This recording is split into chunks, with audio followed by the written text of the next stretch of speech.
Good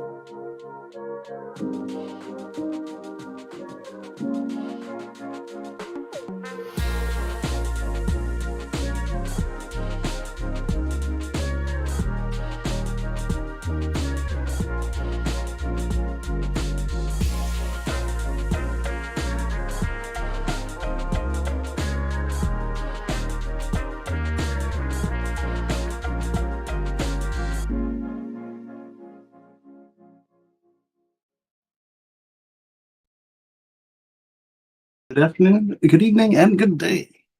Happy Father's Day to all the fathers out there. Ooh, glasses are dirty. All right, we've got quite a bit going on today, so let's little spot check on the YouTube audio and switch to chat view. Make sure the chat is working. Let's see here. Check. All right, I hear it. Zachary says, "Hello, everyone, and happy Father's Day." Indeed. And happy Father's Day. So now we'll pull up our first item, which is not the first one in the notes because the notes have drifted off screen for some reason. Let's fix that. First up, I don't know if we discussed this a couple days ago or not.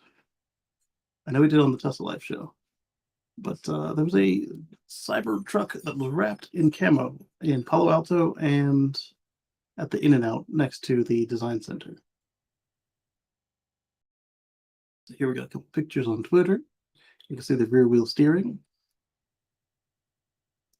And somebody pointed out that the woke, or the wheel yoke, was not in the one that they saw. It had a round wheel. But as it is a prototype, that doesn't really mean much.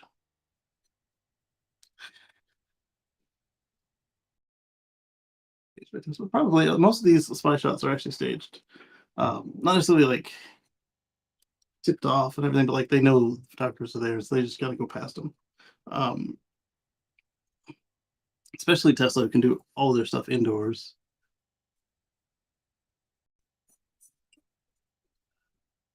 All right, so next up we've got, well, that's actually already loaded up, so let's just switch to it. So after Tesla announced NACS and opened it up to everybody, Charin had some nice stuff to say, and by nice I mean self-serving, not all nice. Then Ford joined the NACS, and Charin really kind of flipped their top there, and I was kind of wondering how they would respond when GM also joined the NACS. And apparently they didn't respond at all, but because so many other groups joined the NACS after GM, they came up with this statement, and it was, how did I phrase it?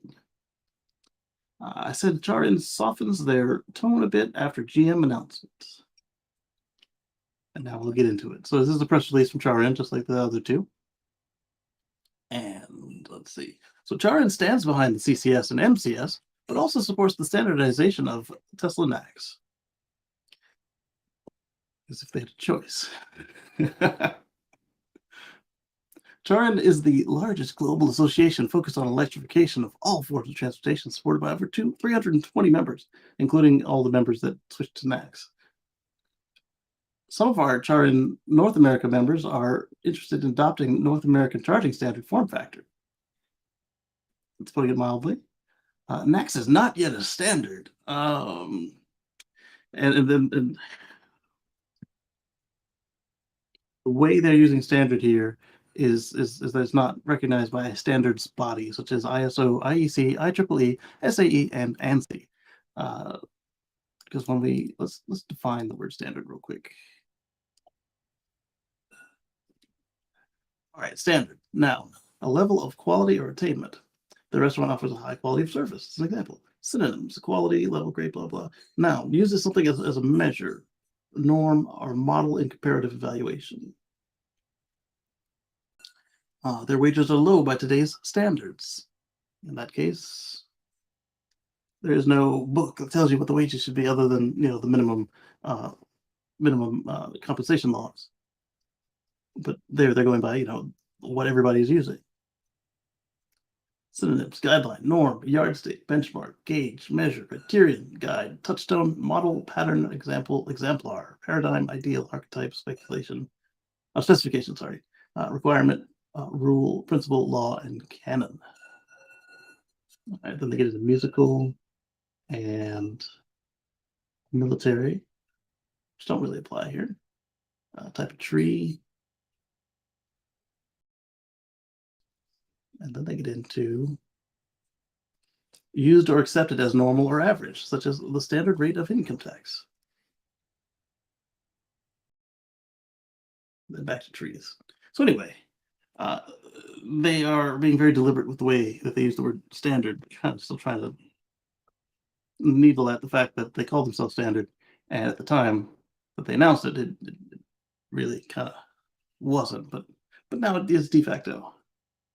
And yes, that adding them to those bodies would make them a standards body recognized standard. NACS is not yet a standard, they say, and does not provide an open charging ecosystem for industry to build on. Kind of does. It's open source. Open source doesn't need to be patented and all that stuff. Just like open source software, it's been put out there, and anybody who wants to deal with it can take it and run. The reason they're partnering with Tesla is so they can get access to the supercharging network and any other support that they can get from Tesla by publicly backing them rather than going at their own. Anyway, for any technology to be a standard, it must go through the standards bodies. And moving on from their focus on standard, customers in the EV industry need trustworthy open charging standards to ensure confidence in the availability, reliability, and safety. That one's important, actually, safety, and adaptability of the standard over time. And we'll get into some safety items later with the CCS1. Mm-hmm. NACS should be submitted to the standards bodies to unify the charging standards market in North America. I'm fine with this being added to the standards bodies now that it's already open source, because now you can just refer to the open source documents and build your own connector. And if you want, you can certify it or not. You don't have to immediately start paying hundreds of dollars per connector licensing fees if you don't want to, because it's already open source with the license that goes with that you can use for free. Versus if you want to learn how to make the standard cup of tea from ISO whatever, I think it was like $10,000 last time somebody told me what the price was on that guideline. Ooh. But apparently it's a pretty good cup of tea. What's up, Robert? Good to see you. Continuing on, Charan is pleased that NACS is using DIN 70121 and ISO 15118 protocols based on powerline communications, enabling CCS functionality. So now they've stopped fuming and realized, oh shoot, this thing is actually really just CCS with a different plug on it. They're kind of coming around a little bit, because Tesla always said in the docs is, hey, just use CCS communications, but use this better plug. And that's all anybody really wanted, was a better plug. All right, and some more reliability from the stations, but that's having a better plug helps with that a little bit. Let's see. These protocols were created for CCS, but are versatile communication standards that could help build bridges across all charging standards in North America. The standards are also deeply rooted in charging membership activities. So what Tesla probably should have done, in addition to opening it up to the world, was coming to Charan and saying, hey, you want to call this thing CCS3? But all the egos involved, especially since this is really a German thing that's being pushed from everywhere, I don't know that they would have taken it as CCS3, or if they did, that they would have changed it and ruined it over years so it doesn't work with the existing cars. Not necessarily they were trying to ruin it, just the fact that, we got to put a little mark on it. We got to change this, got to do that, because that's why CCS 1 and 2 and the MCS 1 through 3 look like they do. Just these monstrosity cables. One, they have to actually do the job, and two, they have to reflect everybody who had a little say in the standard. And then, of course, they also had to pass the tests from all the certifying bodies like UL and etc. CE. So anyway, like the process for the megawatt charging system, Charin will convene an open task force to align requirements with the goal of submitting NACs to the standardization process. An open standardization process ensures proper peer review of the technology and ability of all interested parties to contribute to the development of this standard, as if Tesla was interested in changing it. But the beauty of it being open source is Charin doesn't actually need to help Tesla. They can just submit it themselves if they wanted to. They this seems to be more lip service and not wanting to be uh, seen as reactionary as they've been in the past two press releases. We invite members and further involved parties to join the task force using this interest form at, they're using Microsoft Office, forms.office.com/this. Nothing wrong with Microsoft Office. I use Microsoft Office. It's just they didn't use their own custom domain. They just left it at office.com. Charin continues to be committed to our members and the broader industry using CCS and will continue to provide ongoing support to CCS. You don't have a choice. The whole point, you're just talking about standard. Well, until your customers stop using CCS plugs, you're on the hook. Sucks. But that's what you signed up for. Let's see. We strongly encourage the EV industry to work with Charin's membership base to create a fully interoperable EV charging network that best serves the needs of all customers to enable better and faster transition to electric vehicles. And if you just take it as it is, then that's fine. That's a nice statement. Who was it this morning? I think it was Telosive was talking about how Rivian trying to keep their venture network at CCS kind of goes against that statement right there. Ecosystem-driven collaboration is a proven method to create true standards accepted and adopted by a multitude of stakeholders, as well as testing and conformance and infrastructure to guarantee interoperability in the field. Well, they kind of told you what you need. All you need to do now is just do your testing. They even told you how to do the testing. It's not a long document, Charin. Just read it. It's like 16 pages, most of it pictures and diagrams. This is how Charin and an inclusive industry-wide coalition representing 320 e-mobility stakeholders seeks to accelerate the e-mobility market in North America. Charin North America has invited all EV ecosystem stakeholders to participate in Charin focus groups elsewhere to improve the standards where necessary. All right, then. Remember that something that I need to point out again, that this narrative that Tesla was doing their own thing and oh, Elon is so ornery and he can't do anything what other people say, blah blah blah. It's not as they say. J1772 wasn't ratified until 2009. Tesla Roadster was shipping in 2008. They needed a plug for their electric car, so they made their own. Because the old standards that not just Tesla, both Tesla plugs, Tesla 1 and Tesla 2, signal over J1772, but the old ones also signal over J1772, both MagnaCharge and Avcon, but both of those were way out and not suitable for the Roadster, so they had to make something because nobody had anything, and it didn't come out for over a year later. And then when CCS1 came out, that happened in late 2012. The Model S shipped in 2012, so they couldn't wait around for this to get figured out, especially when some of the partners in Charin were making sure that this thing just wouldn't get ratified until they thought that Tesla would go out of business first. Allegedly. They needed to ship their car in order to make the money because they just bought the factory from Toyota, and they didn't stand much of a chance if they didn't start shipping. So they started shipping, and they needed something to do that with. So they came up with something that met the needs for North America, which was their first market, and that was what became NACS. And in Europe, they worked with what existed already, the Type 2 plug, and again, CCS2 wasn't ready yet either. So what they did, they used the Type 2 plug, and since it already had three-phase charging, they did something similar to what they did with the Tesla 2 plug, where you can have AC and DC charging on the same connector. Well, on the original Teslas, the S and the X, you could do Type 2 charging AC, or you could do supercharging with where it would just repurpose the three-phase pins to do the high voltage, and it worked out.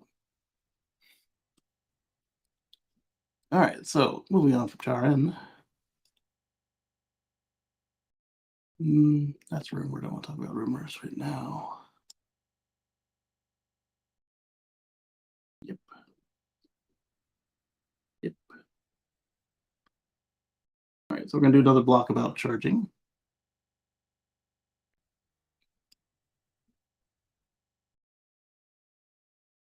Then we're going to transition from charging with charging. All right, so let's load up the first article. And we'll share this tab instead when it finishes loading. It's loading really slow. I need to make sure I'm not on cellular. Stand by. Log in. All right, so more EV charging companies throw their support behind Tesla's NACS. All right, well, that loads up and tells me what we're running on. Right, so now we've got ChargePoint, Blink, Kempower, Tritium, EVgo. EVgo was already using the CHAdeMO adapters, but now I've accelerated their plans to add more connectors.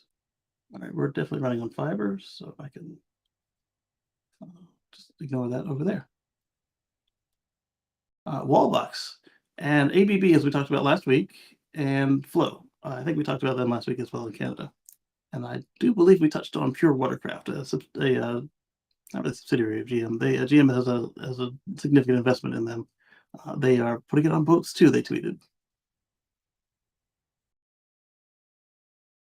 And then Vibe Tesla was asking who you think is next to adopt the NACS: Rivian, Lucid, Volkswagen, Hyundai, or Kia. So everybody voted Rivian. Rivian says otherwise, but publicly, Rivian could still be looking to change it internally, but not announcing anything, because as a smaller company, they don't want people to kind of pause at buying their stuff.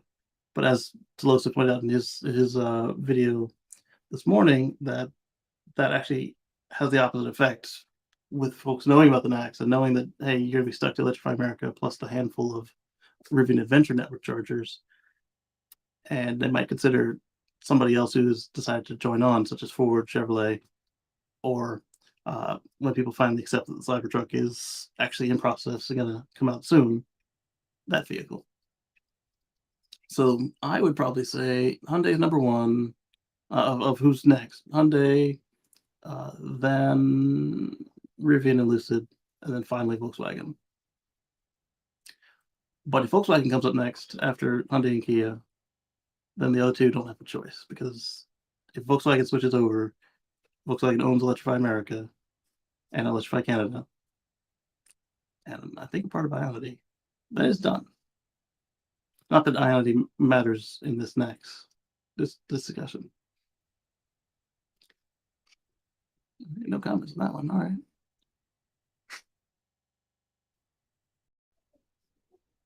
Oh, ChargePoint's going public through a SPAC.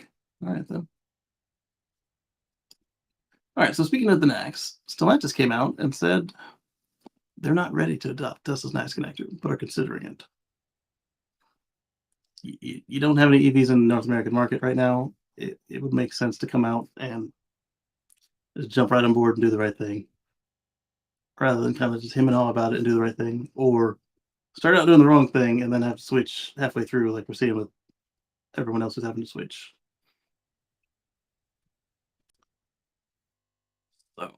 So let's just confirm it's evaluating Tesla's NACS connector. It's considering adopting it, but the automaker doesn't seem ready to commit. After Ford and GM have committed that they would adopt the NACS as the standard connector in their vehicles, it became clear that the connector is on its way to becoming the standard in North America. Then they point out about everybody else who's joined up, and no other major automaker has announced since GM, but Stellantis, which owns Chrysler and Dodge, has commented on NACS. Chrysler, Dodge, and Ram. Stellantis said that it is evaluating NACS and still plans to work with third-party charging companies via Reuters. So you see, these third-party charging providers are already implementing NACS. So why not why not just do it with your charge providers? At this time, we continue to evaluate the NAC standard and look forward to discussing more in the future. Our focus is to provide the customer with the best charging experience possible. Well, not only do you need to join NACS, you need to join the superchargers too, just like Ford and GM did. Our free-to-move charge brand will offer seamless, simple solutions, whether at home or on the go, through partnerships with charging providers. You can still do that. You've got the Ford Pass, and GM's got whatever they've got with OnStar, and they're going to work just fine. They got API access by partnering with Tesla. Stellantis is widely regarded as a laggard when it comes to electric vehicles. Oh, stuff. All right, so Electric's take was, to me, that statement translates into something like, we are so behind with all electric vehicles that we aren't even sure if it's the right move. Let me help you here, Stellantis. Yes, adopt the NACS in North America. It is pretty easy for the automaker when it doesn't even have a significant all-electric vehicle program in the market. Exactly. Just jump in doing the right thing. Stellantis is still talking about working with third-party charging companies. Ford and GM, who have EV programs in North America, already did that, and look what they're doing now. It should give you an idea of the path to take. Indeed. John Snow comments, my next vehicle will be a BEV truck. If I can't get a Cybertruck, I would certainly consider a Ford or Chevy, but no way in H would I consider a Ram if it can't use superchargers or the upcoming Megacharger network. Is that clear enough for you, Stellantis? And that's what a lot of their customers are saying. Exotic Geek says, Rivian, Hyundai, they just started building a plant and tech training in Southeast Georgia, Lucid, and then VW. Huh. That's a good point. I can see that. The only thing making me rank Rivian lower in that, aside from, like I said, the possibility that they might already be doing it and just not saying it in fear of losing sales, is the fact that they put out that statement that says, we're not ready yet. We're gonna keep doing what we're doing. I'm hoping that they're just putting on a strong face and then just gonna do it anyway. Hey, baby. How are you?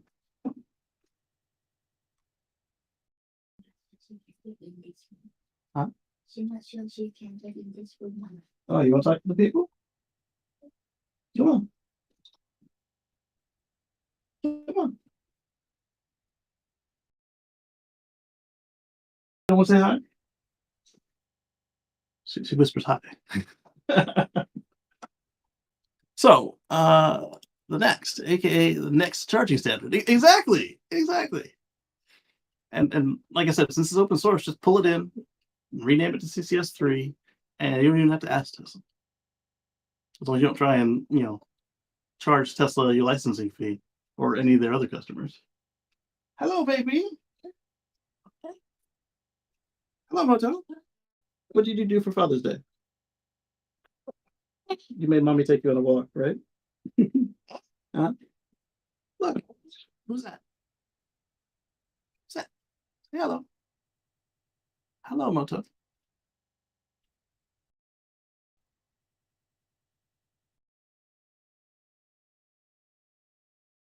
Green too small?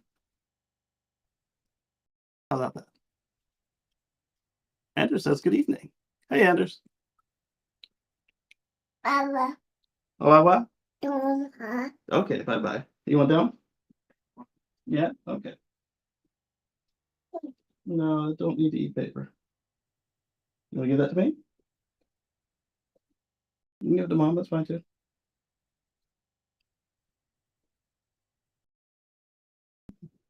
The border skills.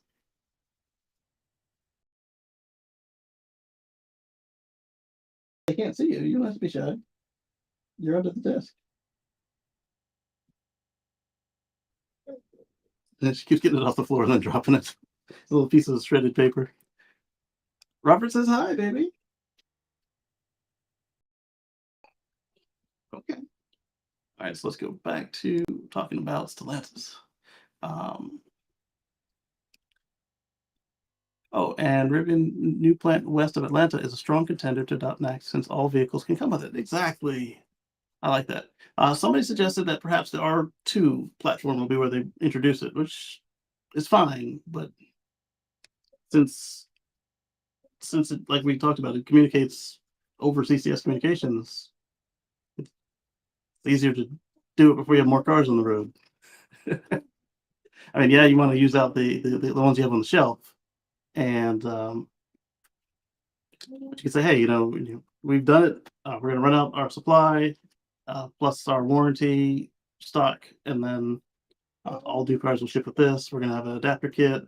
Uh, just like what we saw with Ford and GM, they weren't scared to say this isn't in yet. We're going to keep making them with CCS, but next year you're going to start to see them.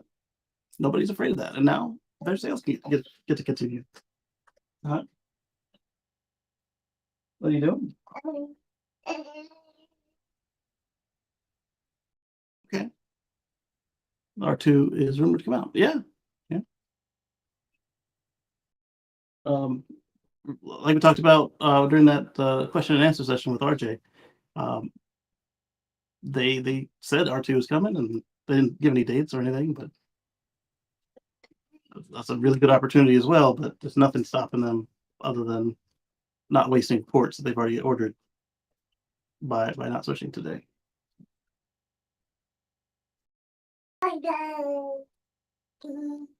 Oh yeah, like that in your mouth. Good job. Where did you even find that napkin? She found a random napkin and cleaned her face with it. You saw 20 more EVs this week and 3 Teslas. There you go. That's what I'm talking about. Right in your neighborhood.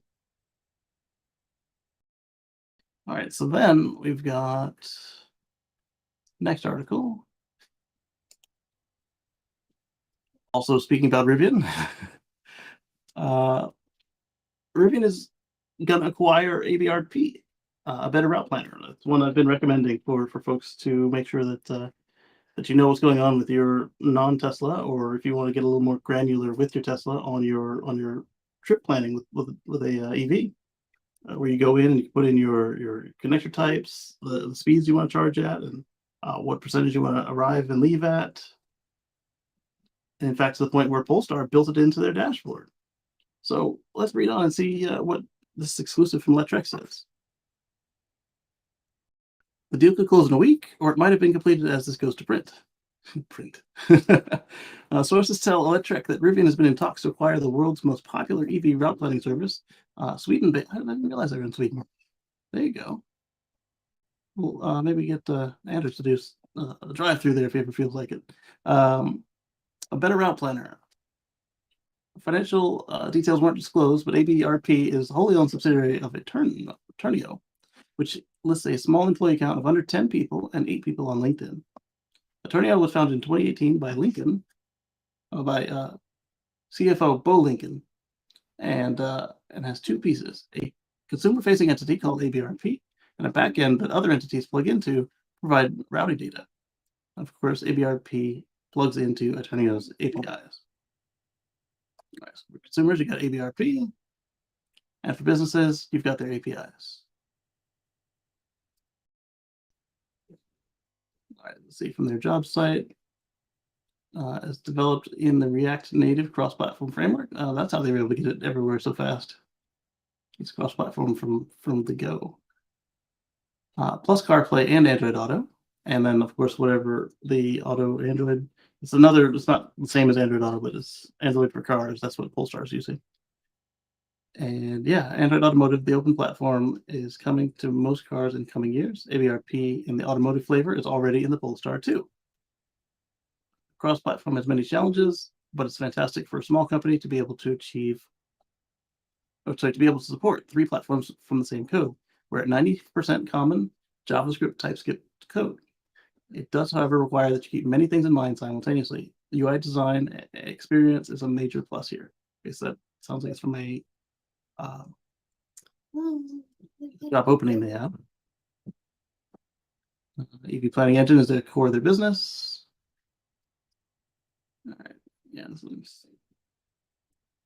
I wanted to work with 720 gigabytes of RAM and 48 CPU cores. We have many of those. That might be why they run so fast. Right, so that's more of the job stuff. So we talked about how Polestar has them built in, which is nice. We're told that Rivian has no plans to shut down either the front-end service for other EV owners who still want to use the service for their non-Rivian EVs, nor the back-end service for car makers and services.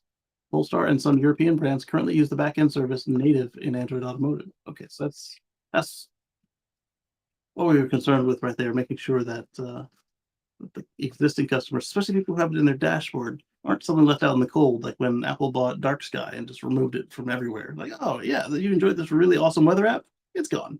Um, and then after a while, even if you had an iPhone, they removed it from there eventually too. But if you had Android or anything else and had Dark Sky or anything that used Dark Sky, on the day that Apple promised, it was just gone. Baby, don't touch that. Give me that. What's up? Thank you. Don't touch that. No, no. Did I just say no? Let that go. Moto, that's not safe. It's electric. Like the battery back is powered down, so it's not inherently unsafe. But yesterday she was playing with it. Turn it off.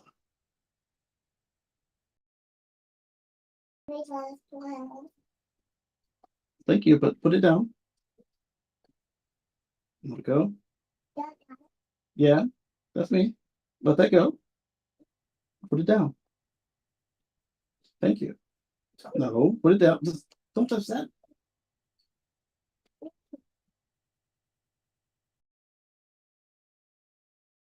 Good. Come here.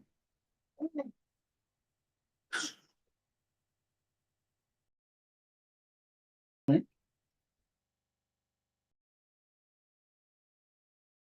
Willful child. Yeah, that's you.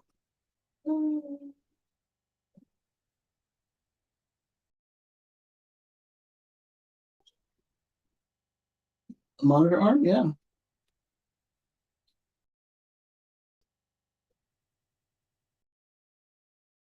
The trash was empty, so there's nothing you can reach. She digs in the trash like a puppy sometimes. Thankfully, the office trash is all recyclable.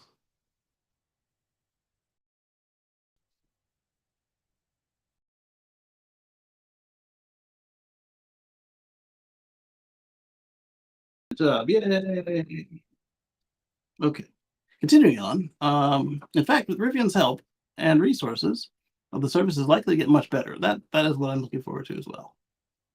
Rivian will have direct access to vehicle data that will benefit folks with other manufacturers' cars. It also has direct access to its own charging stations, which can provide valuable data.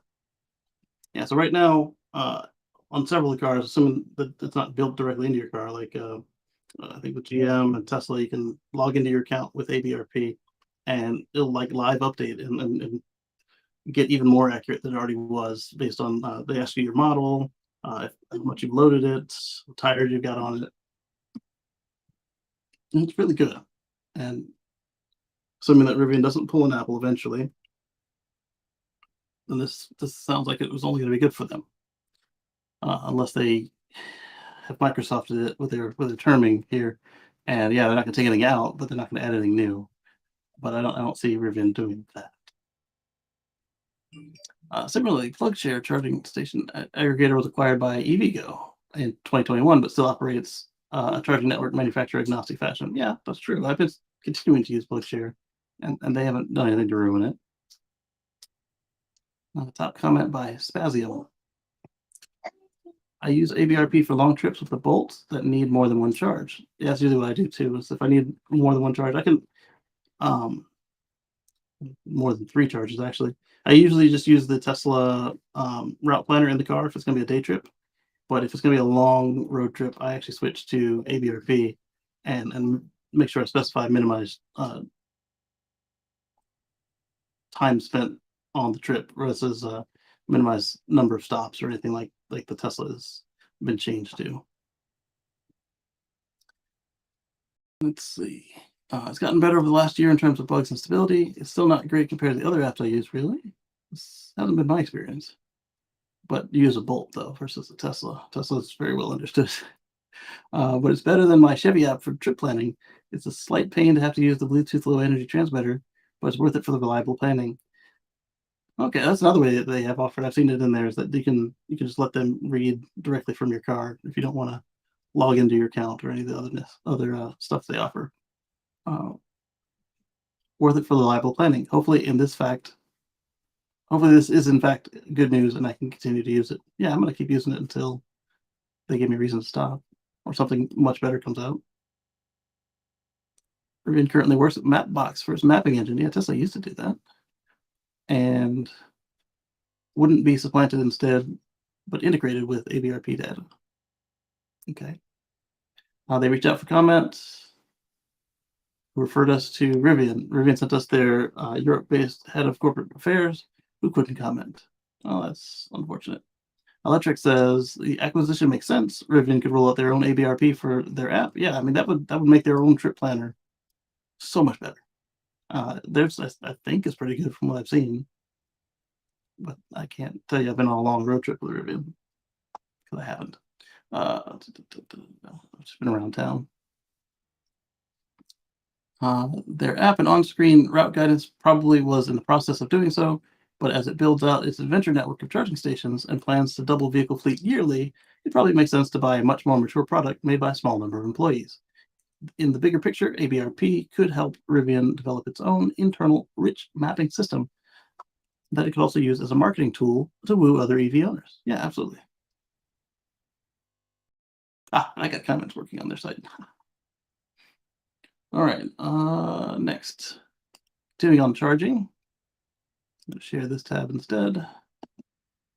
Nissan Canada and Flow have partnered to provide free charging credits and improved home charger accessibility.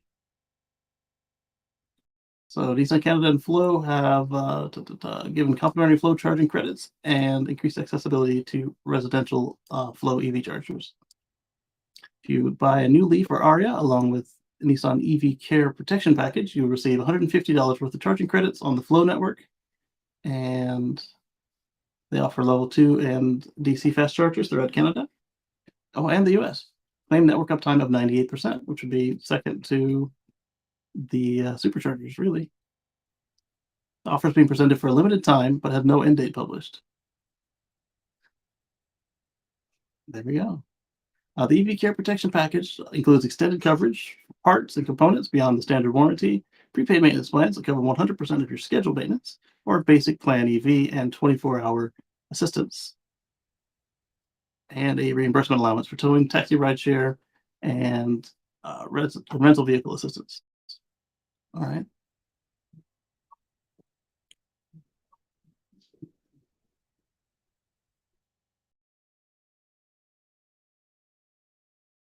Oh, Dan and Omar gave us some articles as well. So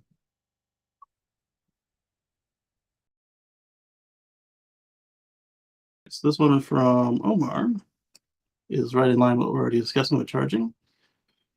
So we'll hit this one before we hit our transition charging article.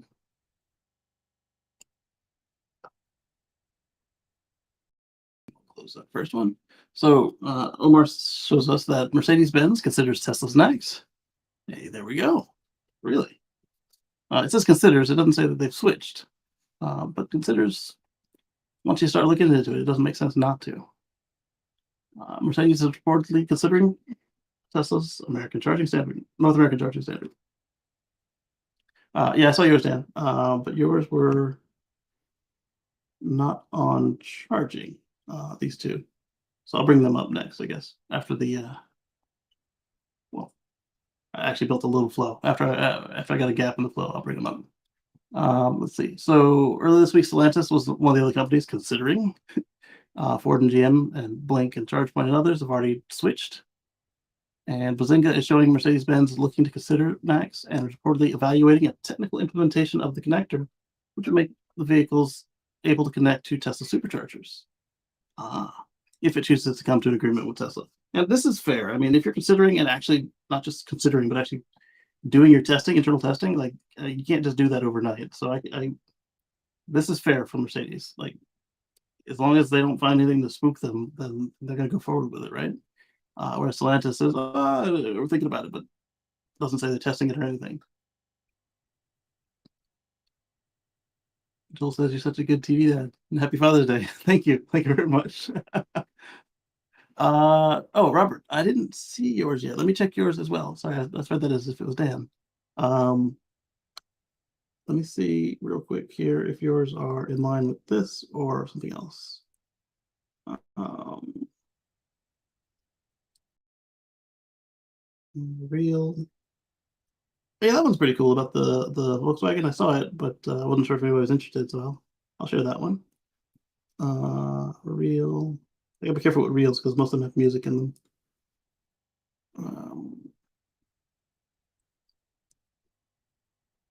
Let me load up this Beetle. I didn't want to put in the one that we're in. Well, it's in the one that we're in. I can pull it out and move it around. Let's do that. Pull it out. Move it around. Oh, wow. It moved all the windows. Bring them back. Bring this over here. We're golden. All right. So, Mercedes. There we go. They'll probably do it. Available adapters prove this is all a disgusting play by Tesla and the autos getting on board. What? Whoever says CCS charge will be the toast and laughed at, like Chatamo J1772 now. J1772 is just fine at home, except that now you can use NACS AC charging. But yeah, having Chatamo as your DC fast charge outside of Japan today is pretty bad. However, all this mess that Sharon was talking about standard and worldwide and blah blah blah blah blah. That's only true of Chatamo because Chatamo is the same connector worldwide. CCS, it's the same communication worldwide, but different connectors depending on what type of AC power you have. And the pins are different sizes on the DC pins for type 1 and type 2. So yeah, there's nothing standard about their worldwide implementation.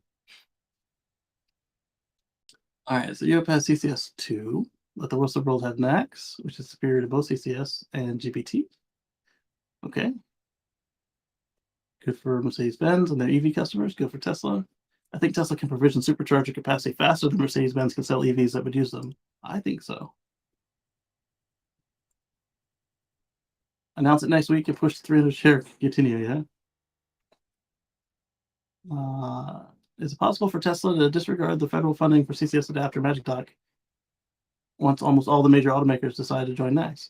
They would have already got the funds needed by then. It's best if you're going to do federal contracting or accepting of awards or grants that you follow the letter of the agreement at the time that you're taking each funding tranche. It's the best way not to get yourself in court or just have them just reach into your accounts and take your money. If Tesla's charging adapter takes over, Tesla could end up with a monopoly on public chargers. They could, but they won't because public chargers can use them too, allowing them to raise supercharging prices even more. That's a possibility if everybody else quits, but it doesn't matter if the other automakers have charging networks or not. If there's Tesla and then there's the third parties. Competition build chargers with NACS, they'll get money from EVs that use their services. Any EVs that go to a Tesla supercharging stall means money goes to Tesla. It's just that Tesla can build them faster and cheaper than the competition. Throw in solar canopies and megapacks to generate and store electricity, drive down the cost for consumers. I'm sure, but that raises questions. Will Elon Musk allow competition to even use the NACS? Yes, yes, it's done. Even if they can, will the competition be able to offer competitive? Yes, they can, because Tesla charges an arm and a leg sometimes. The supercharger and the Electrify America here in Charleston are ridiculously priced, but the Tesla is like half the price of the EA station.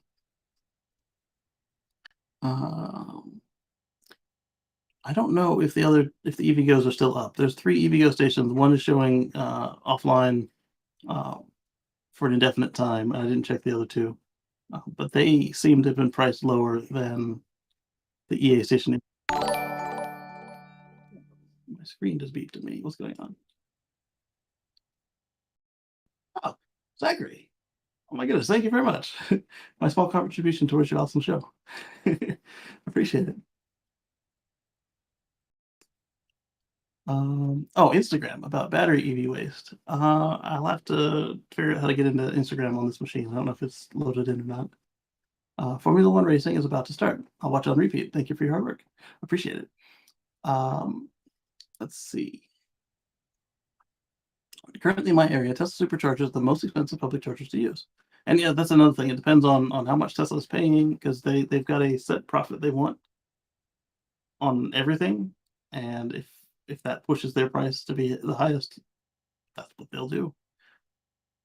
But other times they're the lowest for that same reason because they're only marking it up so much. It's going to depend on their time of use rates and their wholesale rates and all that other inputs that go to it. Let's see. People still use them because they are way more prevalent. The only thing keeping the competition going is the fact that non-Teslas don't use the Tesla connector, and the competition is cheaper. If you take away both of those things, how long will the competition last? Well, really, um, if it's cheaper and you can use it, then you actually gain more Tesla customers as well as keeping the existing non-Tesla customers. And then Tesla will either focus on other places or they'll adjust their prices to be competitive in that market.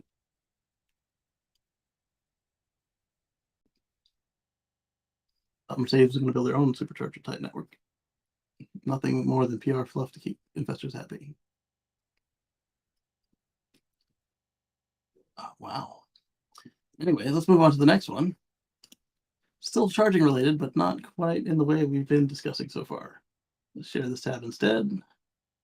And Lucid Air catches fire at a demo drive event. So let's look into this and see what happened, because you know it's going to be all over your social circles. Lucid Air caught fire at a demo drive event over the weekend. Cause the fire has not yet been made public. It's just the latest setback facing the struggling automaker. They've had their fair share of troubles getting customers to order one of their luxury air vehicle sedans. Over the course of the last year, the company was seeing the number of reservations drop by more than the number of cars being delivered, indicating the customers were canceling their orders before they were finalized. The drop in reservations over successive quarters was bad enough that Lucid stopped reporting the number in their most recent quarterly update earlier this year. Yikes. To help get more potential customers behind the wheel of an Air, the company has been holding a Dream Ahead demo drive event across the US. Rivian has a similar event at the factory. I think it was this weekend, right? Today? At one of the events last weekend in Lucid Air, Pure, the entry-level variant of the sedan, went up in flames, giving the worst possible impression to potential owners. Yeah, that's got to be scary. Joel says, I think the biggest play for everyone using NACS is the ability for Tesla to start participating in energy arbitrage with the vehicles. There's a lot of money in demand response. Absolutely. And so right now you've got Tesla and Electrify America using Tesla mega packs and power packs. They can do this today. And then you've got the folks that are using like recycle packs, like we talked about that project in Arizona. I would imagine that if you join up using superchargers, then they would be more favorable to you making other deals on the mega packs. That's a good idea. All right, so yeah, that's not the way to sell more cars right there. When they get there, it's almost their turn to drive, and the thing lights up. We'll have to keep an eye on this one and see if they say what the reason was. According to Reddit user Protective Detective on Reddit, the potential Lucid customer was getting ready to take their demo drive in a Grand Touring variant when the base model Air Pure, parked a few spots away, started smoking. The Air Pure was stationary and not plugged into a charger. While no timeline was provided for how quickly the situation evolved, the Redditor said that the smoke became flames, 2 fire trucks attended the scene and were able to extinguish the fire, but the front end of the car was completely destroyed. Fortunately, it appears as though no one was injured and no other vehicles were damaged by the fire. All right, so that doesn't look good. It's not a high voltage fire, or at least not a high voltage battery fire. It could be a high voltage component. But when you look at it off to the one side like that, I would wager it was probably a 12-volt fire, maybe even the 12-volt battery. I don't know where they put the 12-volt battery on the Lucid though. Let's look it up in this window we go, Robert. Where is the Lucid 12V battery.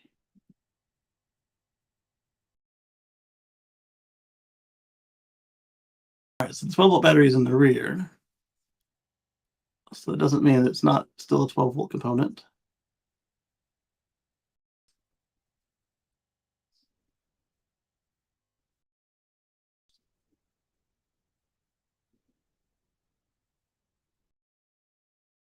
Right.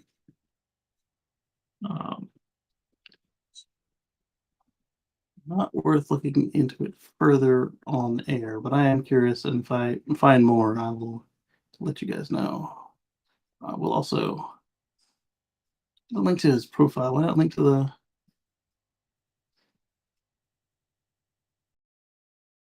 the actual post?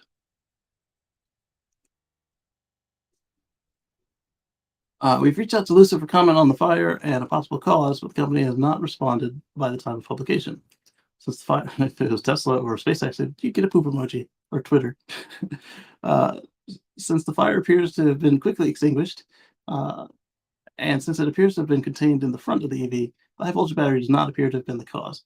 Based on the photos of the damage, it looks like the fire started in the front left of the air, suggesting a possible problem with the 12-volt battery.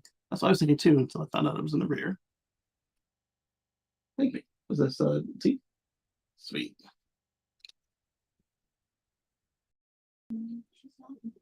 It tastes good. Thank you. So they'll update us when they receive a response from Lucid. Here's a brief video of the fire.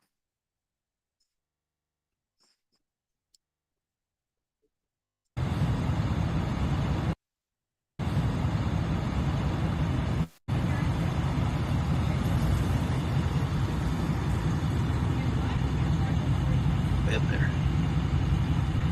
From this angle, there's just you see the back of this Ford.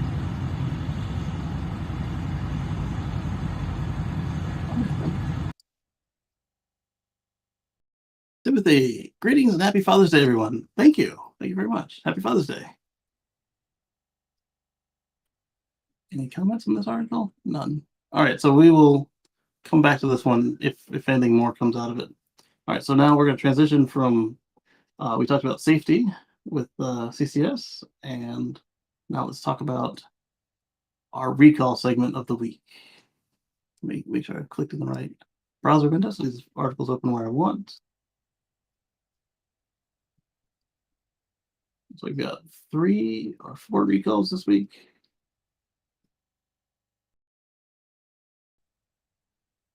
Talk about some sales and volume and sales adjacent prices and a recall that stopped prices, and then we'll switch to something interesting. Not that any of this isn't interesting, but something that you might not have expected. All right, first up, GM has recalled the Hummer EV and Cadillac Lyriq for potential power issues. This one sounds like it's going to be a real recall. By real, I mean not a software recall, over-the-air software recall, because if it's software and you got to bring it in, it's still a recall. But if it's software and over-the-air, it's something else. We don't have a name for it yet. I've just been calling them software recalls. So General Motors, so I should call them over-the-air software recalls. General Motors is recalling a Hummer EV and Cadillac Lyriq due to potential power issues from bad battery connections. Yeah, see? The issue is a potential concern with battery connections to the vehicle's high-voltage battery packs. Per the recall, the connections could be improperly positioned or incorrectly welded. The issue increases the risk of a power loss, which federal authorities consider a safety issue. I hope more than just them consider that to be a safety issue. Was it a voluntary recall, does it say? It doesn't say. GM first noticed the issue on March 22nd when an engineer noticed some anomalies that were not detected during the end-of-the-line testing. GM's recall is voluntary, but in coordination with the NHTSA. All right. So far, GM is only aware of 5 vehicles with the issue. However, there could be more, thus the recall. They'll be reaching out to owners with the letters postmarked on July 10th. However, GM may also reach out through other means such as phone or email. Owners can contact Cadillac and Hummer and use the recall number November 232-404-441. Fix is quite simple, and GM dealers will replace the high voltage battery packs on impacted vehicles free of charge. All right, so I'm going to skip around a little bit here. I've got 2 more recalls, but I've got another one involving GM and replacement battery packs. Shocker, Mary Lit, all right. She's taking GM first to bankruptcy, but don't worry, your tax dollars are going to bail them out again without having repaid the original billions they took for the last bailout. Yeah, they have not done that yet. And she's finally said Tesla has won, and that won't. GM won't even make money on EVs until after 2030. GM won't make money on EVs under 40,000 until after 2030. The writing is on the wall. I can't believe U.S. taxpayer on this idiocy. That's what's on it. So let's get around here just because I mentioned batteries, and GM has stopped replacing the batteries on 20 and 21 and 22 Chevy Bolt EVs as well. EVs and EUVs. Instead, you're going to get a diagnostic software kit installed to your vehicle, which will restore your 100% charges after 2 years of driving around, two or more years of driving around with less than your 65 kilowatt hours or 60 kilowatt hours of battery that your car offered. Owners of the older Chevy Bolts up to 2019 are still going to get replacement packs. But if your dealer told you you bought a 20 and then they told you, oh, you have to wait in line for your number to come up, blah, blah, blah, your number's not coming up anymore on them. GM's kind of left you in the cold. So GM started yesterday evening, Bolt owners began receiving messages that their high voltage battery module replacements would no longer be happening. Instead, a software diagnostics tool will be used to verify if the batteries had problems before a replacement would be performed. As you might imagine, affected Bolt owners are up in arms. Yeah. I mean, there were so many cases of dealers and sellers and service centers saying, you're going to get the battery, just get in line, wait on it. There are a lot of people saying, sucks to be you should have read it deeper, blah, blah, blah. And I don't think that's fair. Letter of the law is legal, yes, but it's another case of, hey, somebody tells you something that's not in the documentation, you should get it in writing, get them to sign it. That way you've got a leg to stand on. One of the examples was a guy who bought a used Chevy Bolt from a dealership, and they said, yeah, you're going to get the battery. Don't worry about it. You get a reset. And now he calls GM up, and they say, nope, you're not getting it. So if this guy had that on his sale paperwork that, yes, conditional upon getting a new battery, I will make this purchase, GM says no, then that dealership will be on the hook. And if it's a GM dealer, I'm sure they'll work it out with GM. If it was a BMW dealer, there was a BMW involved in one of these stories. If it was a BMW dealer, then they're going to eat that themselves, either pay the customer to get the new pack or take the car back. Because the guy, he had the car and it had less range than typical because you couldn't get to the bottom of the pack and you couldn't get to the top of the pack. So it had a severely regressed range. Eddie said, I went in for my second recall on Monday. Complete. Boom, baby. So you got the software and the new pack, right? You got a range upgrade or a range reset. I don't remember what yours was. My Tesla Model S 2020 at 28,000 pounds. That's a good deal. If it hasn't been wrecked. If it hadn't been wrecked and that was in the budget, I would go for it.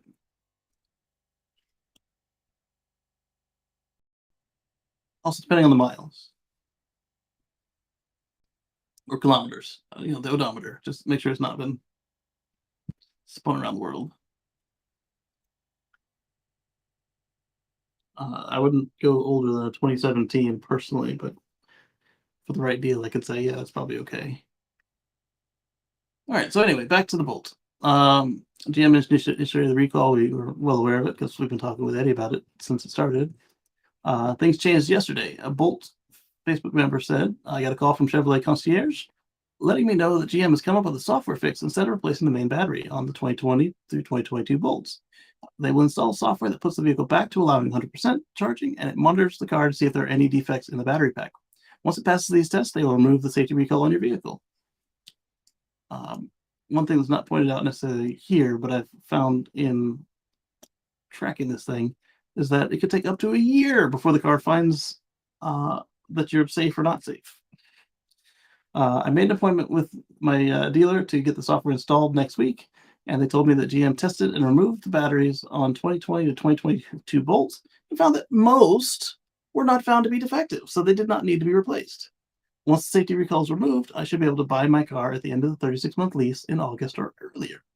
And the other thing to point out here is that the 2020 through 2022s, they didn't actually promise you new battery packs. They promised you replacing broken modules.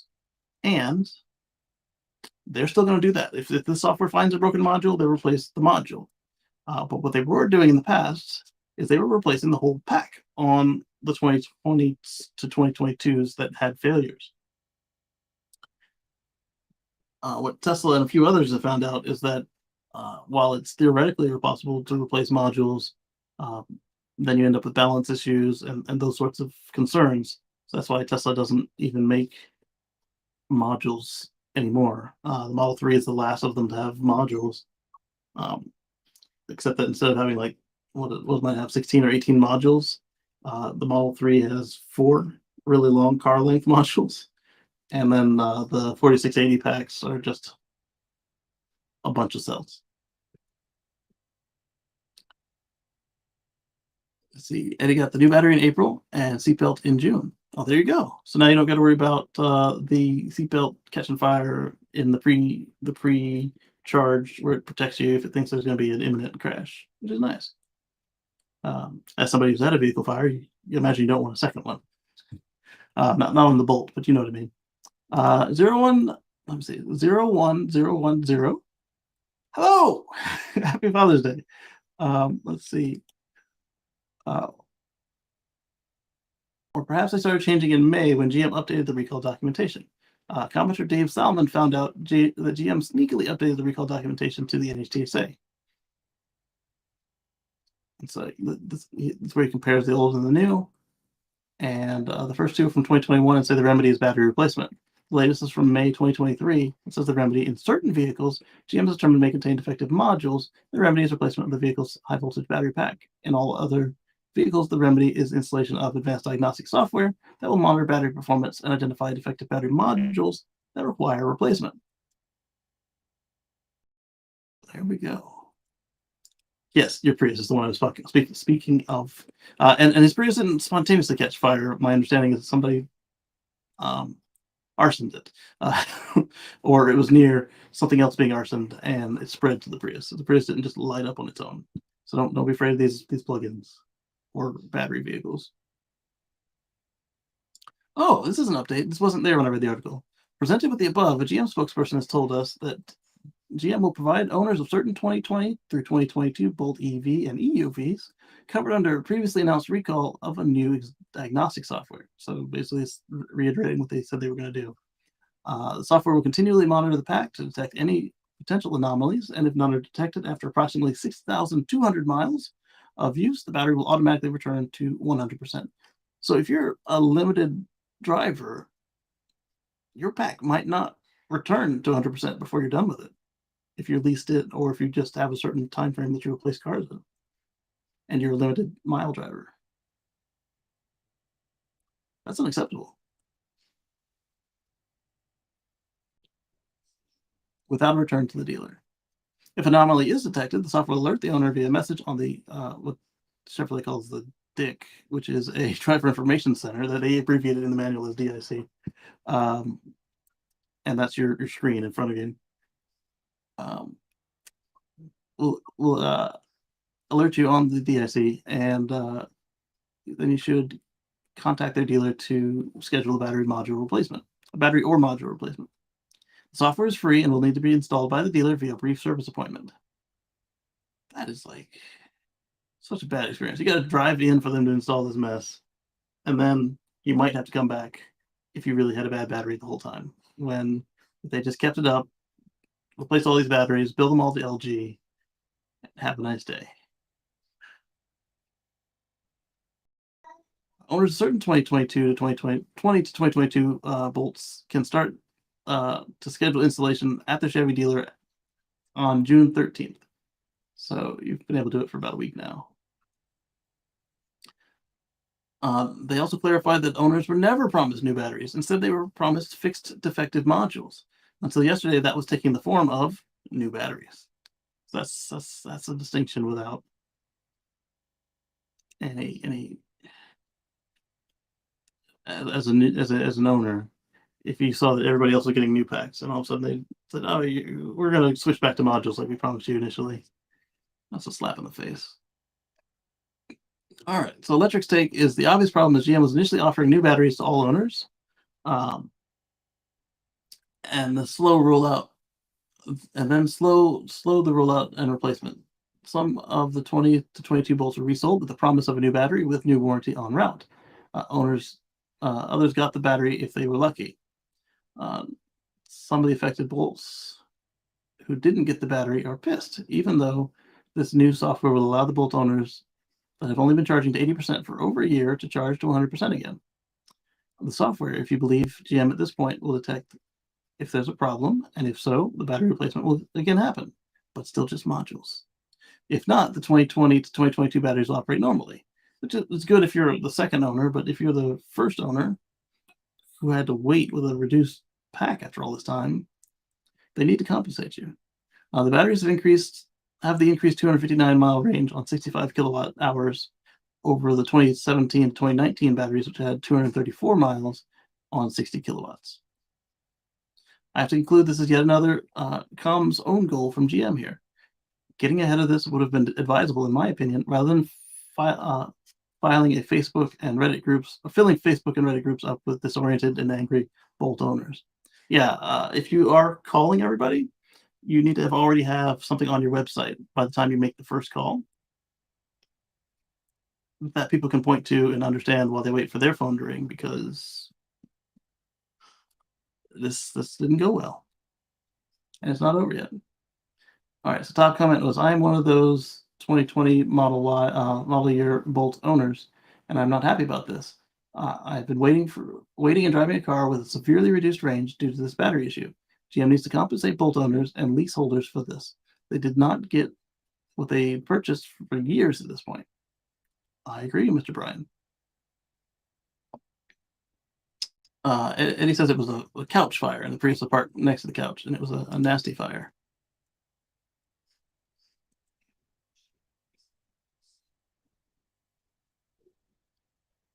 Let's see. Off the top of my head, GM could have. This is back to the electric takes. GM could have told the owners about the change, so they don't have to hear about it on Facebook or Electric. Explain the reason for the change, something like only 1% of modules could have been defective, and our software will find these. Offered to make the battery warranty the same time duration as getting a new battery. Yeah, that would have been nice, because that's what some people wanted, was the fresh warranty.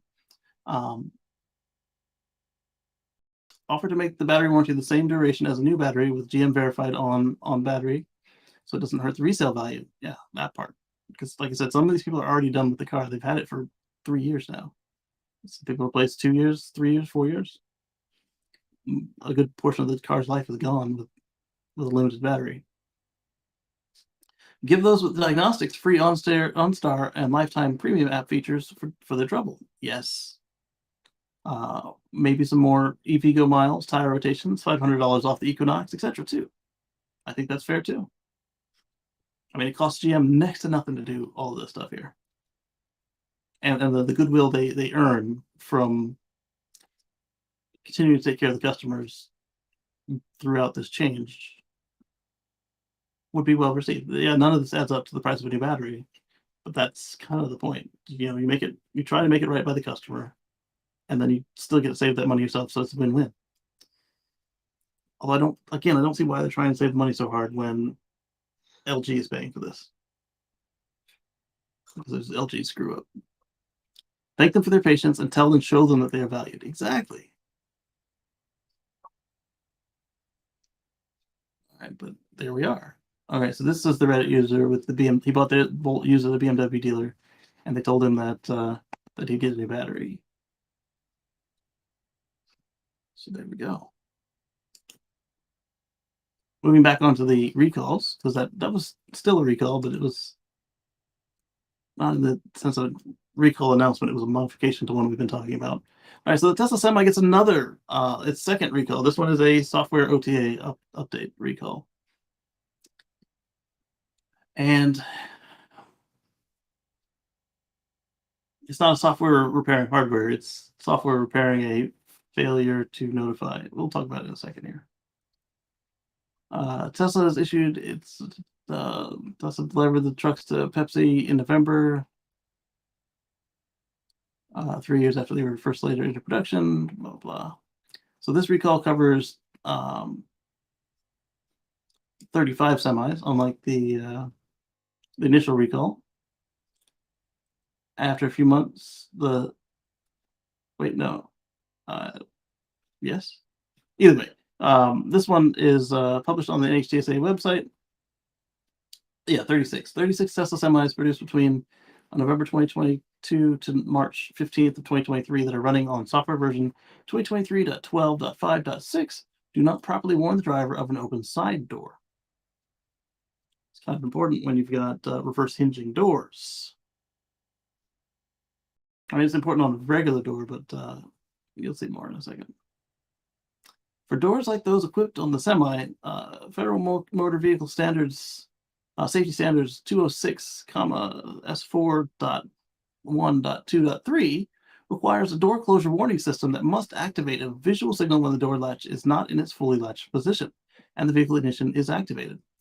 Because the door closure warning system on affected vehicles activates only when the vehicle's parking brake is not engaged, regardless of its ignition status, and because the operator of certain affected vehicles may dismiss the notification from the door closure warning system, affected vehicles do not comply with FMVSS 206, S4.1.2.3. So it sounds like what's happening here is the recall is to make it so you can't dismiss the warning if the ignition is on. So if the truck is in the ready state, the ready to drive state, then you should not be able to dismiss the warning. I'm assuming that if the brake is off, they'll continue to let you dismiss it. Tesla says being able to dismiss the notification may not keep the driver sufficiently aware of an open side door, which could increase the risk of injury if they happen to forget. The automaker is not aware of any crashes or injuries as a result of the issue. I mean, there shouldn't be any crashes from this. Injuries, it could be very dangerous.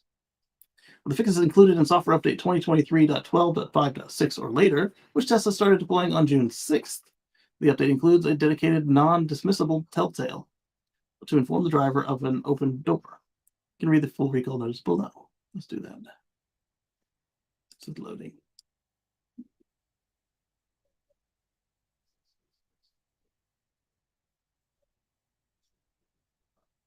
Refresh it real quick.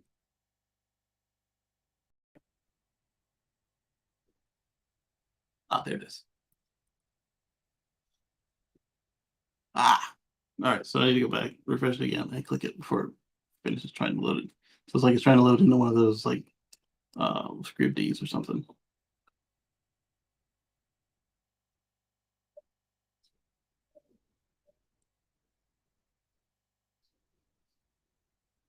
Affected vehicles were identified based on vehicle manufacturing and software release records. Number of potentially involved, 36. Estimated percentage with the defect, 100%. So all 36 trucks with that software have the defect because it's inherent in the software. But as we saw earlier, they made more than 36 trucks.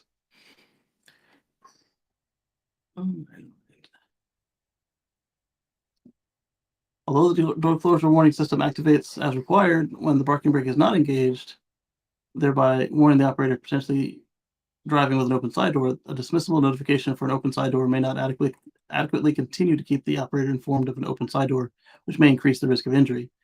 Tesla's not aware of any crashes, injuries, or fatalities related to this condition. indication of any warning that can occur. An operator may notice additional noise, vibration, or harshness that may indicate that a side door is open. So similar to if you have a window or door open on a normal vehicle. On June 1st, Tesla began investigating the Tesla Semi door lock behavior after the software team flagged a potential non-compliance with the rear-hinged door logic during an internal software compliance audit conducted for quality assurance purposes. On June 2nd, in parallel to the investigation, Tesla began developing a software remedy for potential non-compliance. On June 6th, Tesla completed its review and made a voluntary recall determination to remedy a non-compliance with the FMVSS standard we mentioned earlier. On the same day, Tesla completed development of the software remedy as described below, and Tesla's homologation team evaluated the software remedy and determined that the software fix to be compliant, and Tesla began to deploy the software remedy to the vehicle fleet as an over-the-air software update. So I wonder if there's another one of those recalls that's like done by the time they've announced it. And so they don't need to send the letters. I wonder if they had to send 36 letters to Pepsi, or if they can just send one and say, hey, this is how many that you have. Make sure they get updated.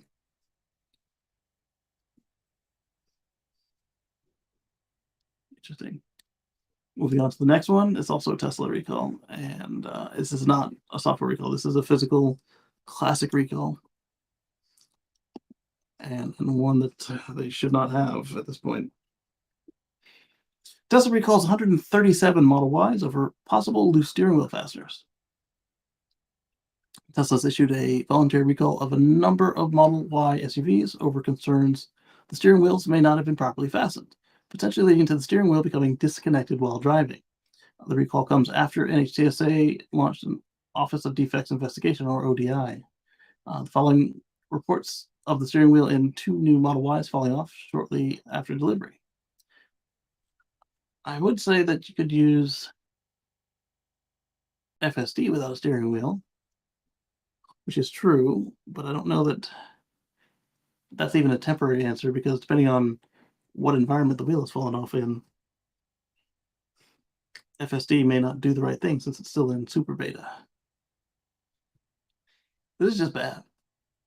You'd have to have a appropriately sized threaded rod and control to, and that's not something that somebody would carry as a spare unless they had just changed their wheel to some sort of experimental aftermarket wheel, and even then they might not carry that with them.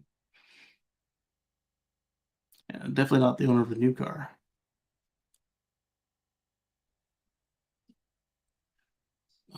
Let's see. NHTSA says 137 Model Ys are covered, but Tesla thinks only 10% of those, or 14 vehicles, are actually impacted. Tesla says the issue was first identified on May 4th, and the problem is a loose fastener, which may cause the wheel to disconnect from the steering column.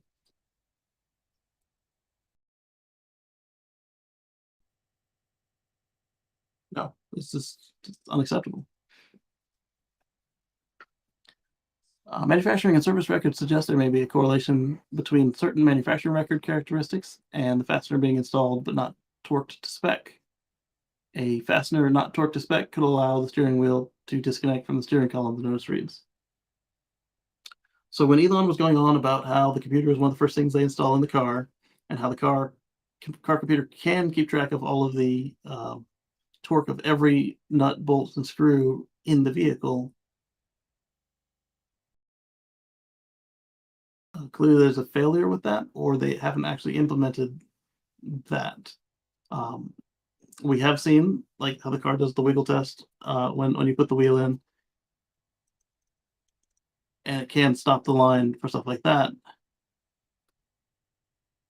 Clearly, for this to have happened, they're not tracking the torque of every screw and nut and bolt in the car and storing it in the MCU.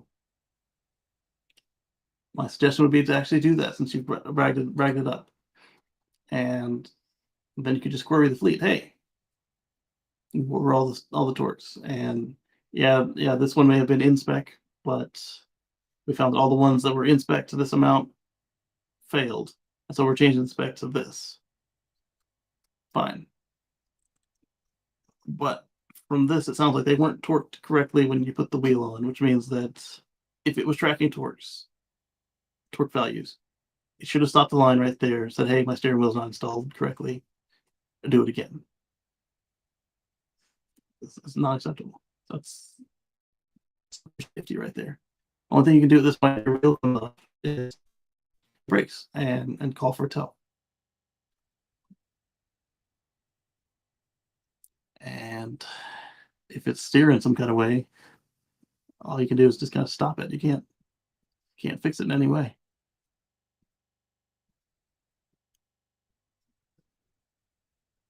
Tesla goes on to explain that if the fastener is not torqued to spec and the steering wheel disconnects, the driver may lose steering control. Yeah, really? Which may increase the risk of collision. Yeah, exactly. However, this issue appears to be different than the one that caused the ODI investigation. Oh, great.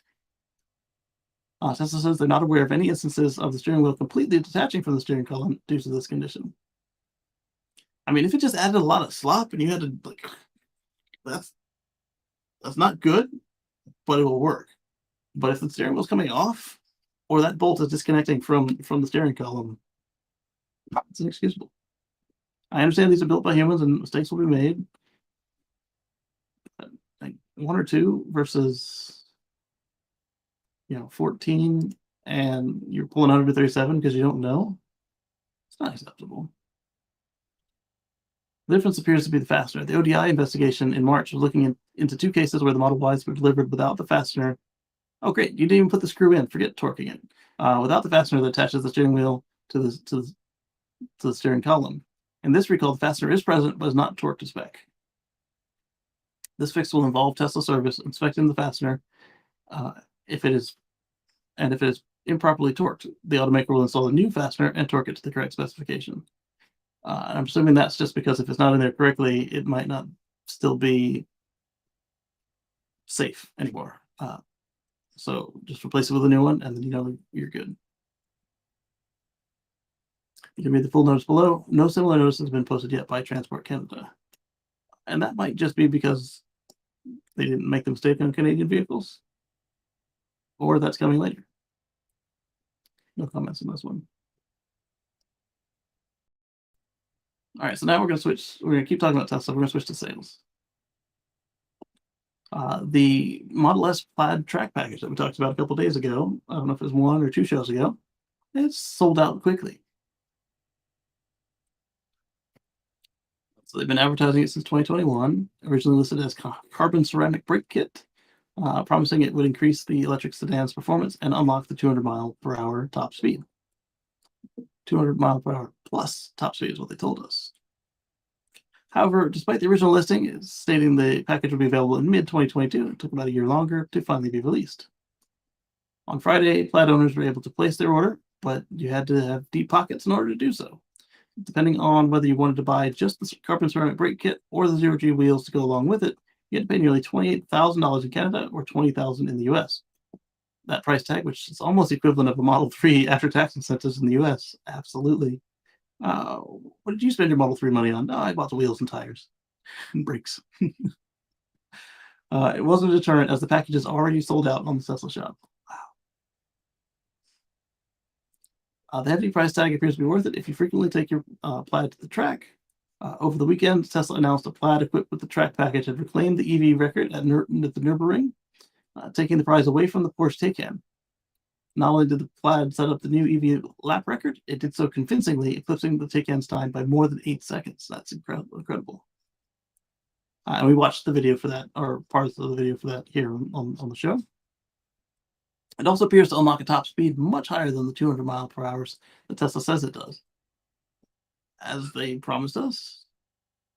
Frequent Tesla driver Sebastian Vettel, not Vettel, was one of the first to try out the Model S Plaid with the track package and was able to reach top speed of 217 miles per hour at the Circuit de Bressay in France.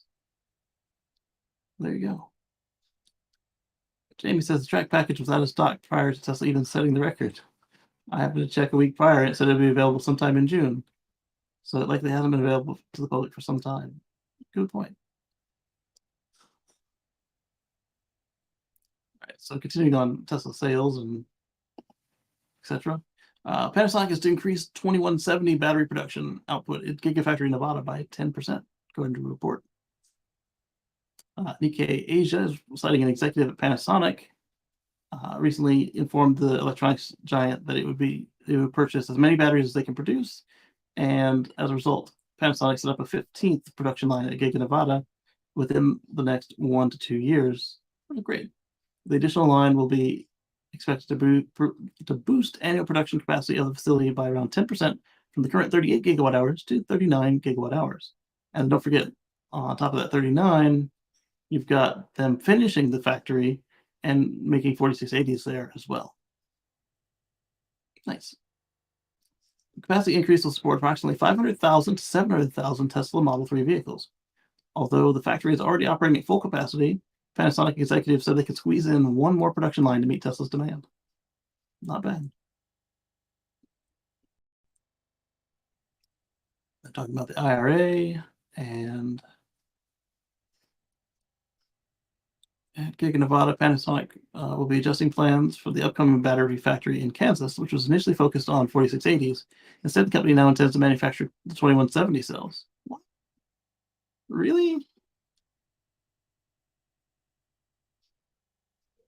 Interesting. We were concentrating on Kansas and developing the new 4680 battery, but the IRA turned the tide. Tesla started saying to prioritize batteries that we can quickly increase quantity, the unnamed executive was quoted saying. So instead of 4680s at Kansas, they're going to make more 2170? Wow.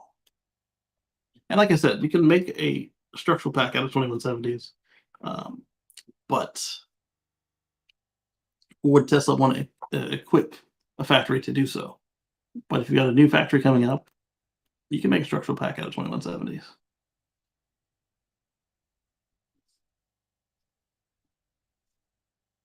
Last week, Tesla announced that all new Model 3s qualify for the 7500 tax credit. We talked about that. Previously, two of the variants, the rear-wheel drive and long-range Model 3, only qualified for half the incentive.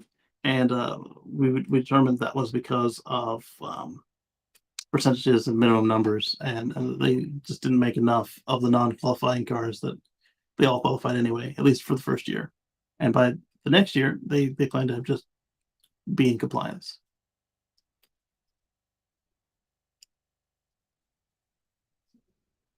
This one was disappointing to read. Still about sales. Tesla's lawsuit to overturn direct-to-consumer car sales has been dismissed by Louisiana court. And I'm wondering how this one managed to fail, because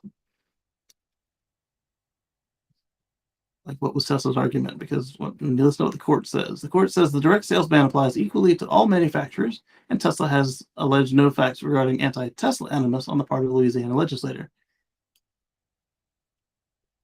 At least Reuters says that the court says that. Yeah, it's not anti-Tesla, and it applies equally, but the whole point is that it is discriminating against manufacturers that don't use a dealer model. So I'm wondering what argument Tesla put in. If their argument didn't even say that, then they can just appeal it and say, yeah, this was a biased judge, or the judge didn't address the issues in the case, or whatever. Just straight up appeal it and hope that they get somebody who can think with reason rather than just cheerleading the dealerships and the legislator, because that's bad. Also, one thing I'm still surprised that Tesla hasn't done is they haven't gone the route of the like the Commerce Clause or something to the effect of this is across state lines, so they don't have any right to do anything with it anyway. Alongside the ban on direct sales, Tesla's lawsuit also addressed the defendants' alleged attempts to impede vehicle leasing and operation of repair shops in Louisiana. According to Tesla, over 3,000 vehicle owners registered in the state have been adversely affected by these restrictions. The legal setback for Tesla is not an isolated incident. The company faces similar hurdles in other states, including Connecticut, South Carolina, and has been battling for the right to sell cars directly to consumers for many years.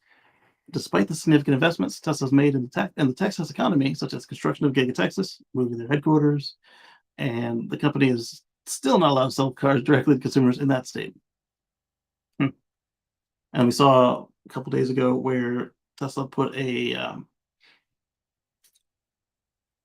facility on the Indian reservation in New York to make sure that they could get around New York's limitation on them. New York hasn't banned them, but they have halted their expansion. Protectionist crap. Said as a person who sold cars at a car dealership. I mean, I'm fine if Tesla chooses to use dealerships, but they shouldn't be forced to use dealerships.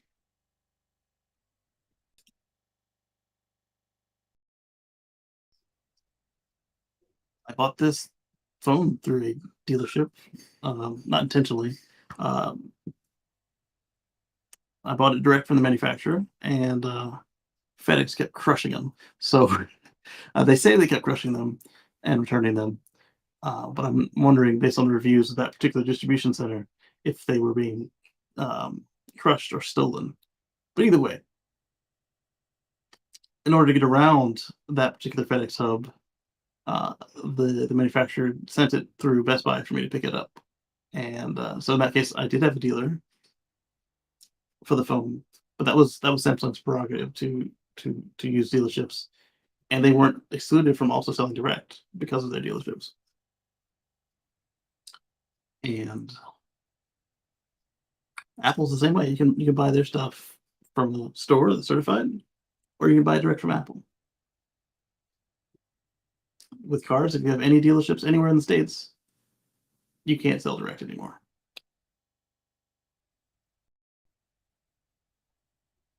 And I get not competing with your dealers, but if you don't have any dealers, then some of these states have blocked you regardless, just because you haven't instituted a middleman.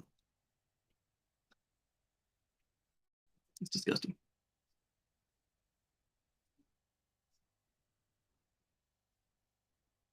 That Geek says that Indian reservation move was a brilliant choice and decision on Tesla's part. And like the next, other companies are going to replicate. Absolutely. And the other cool thing about that is if it's one of the Indian reservations that has a problem with employment, they now have that many more jobs available to the community. Because I do believe in the announcement, Tesla said however many percent they were going to make sure were local jobs, which is an additional good move on their part. And I like that. My connection speed has dropped considerably. Let me see if we're still connected to fiber. I'm fine if it's on fiber, but I'm not if it's on cellular. So weird. Right, so moving on to this next one, also about sales. Tesla has increased the price of the Model Y all-wheel drive by $250. I hadn't planned to bring this article because $250 swinging it in anyway is we're used to Tesla changing the price like every other day now. However, this one was more than just a small price change. You can't get white seats on the base model anymore.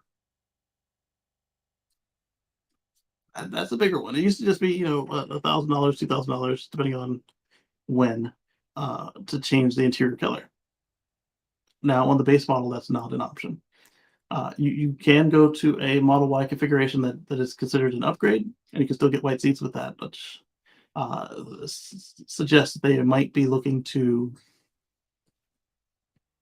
simplify their base model. Now that in some states the price has come down so low on Model 3 and Model Y to the point where you can get a Model 3 for under 30,000 in some states with the IRA and state credits. That perhaps for a base model they want it to be super simple, where it's literally you can pick black or white, and that's it. You can pick the black or white exterior, and then that's the car. And then for the cars that they make a little bit more money on, more profits, they can then take the time to have different configurations to keep track of and move about the country. Plus, gives you an incentive to step up if I really want the white seats and it's not an insurmountable stretch to come up from the base model to say a long range or performance. Then I might consider that, right? So then everybody wins, I guess. Well, you don't win. Tesla does, but you don't lose because if it was just about price, then you still got a Tesla. Robert says it's buffering and freezing. Let me check on the.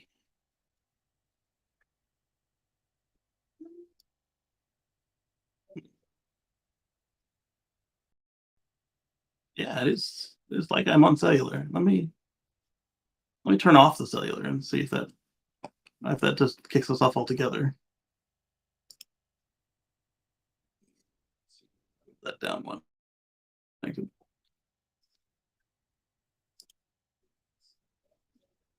Oh, I froze altogether. I don't like that. Let's scroll. Oh, okay, I'm back. And did the upload get better or worse? The upload got worse.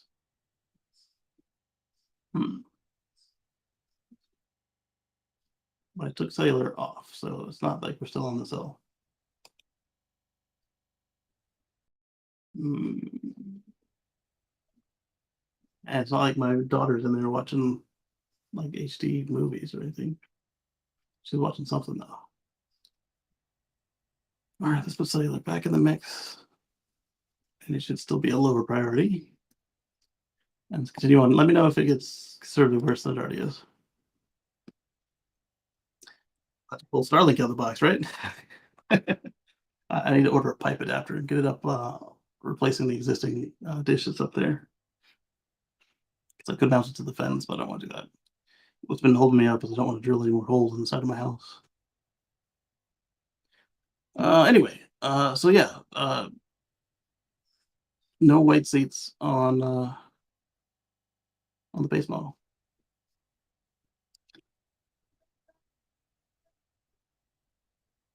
All right, and continuing on sales for Tesla.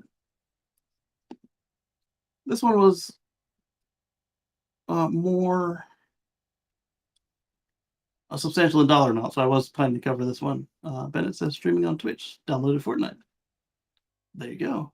I was streaming on Twitch with the multi-stream until Twitch changed their terms of service. So last week was our last stream on Twitch until they removed the multi-streaming restriction. Or if suddenly we start doing very well on Twitch out of the blue, then we might consider doing something with it. But it just wasn't. They did this to themselves. All right, so Tesla increases the discount on S and X to nearly $10,000 in the U.S. and in Canada, and $7,500 in the U.S. That's in addition to all the stuff they were already offering. Let's see, 5,000 in the U.S. For 2 weeks for the end of the quarter, and now they've decided to go even more.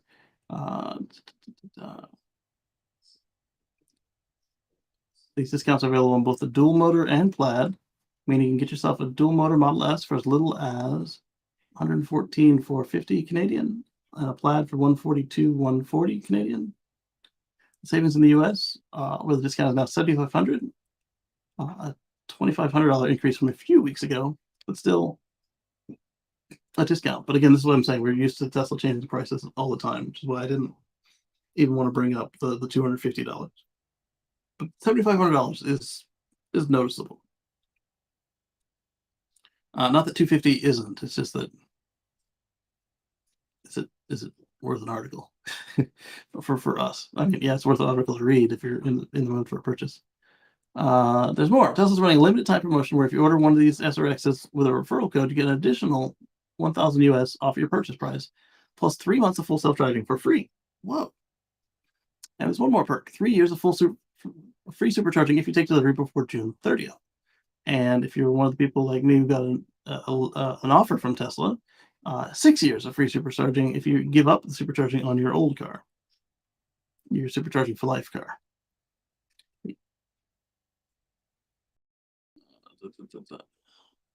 For Canadians, the savings are even more when you consider the luxury tax, which is applied to vehicles priced over 100,000, is calculated with the lesser of 10% of the total purchase price or 20% of the total price above the 100% threshold.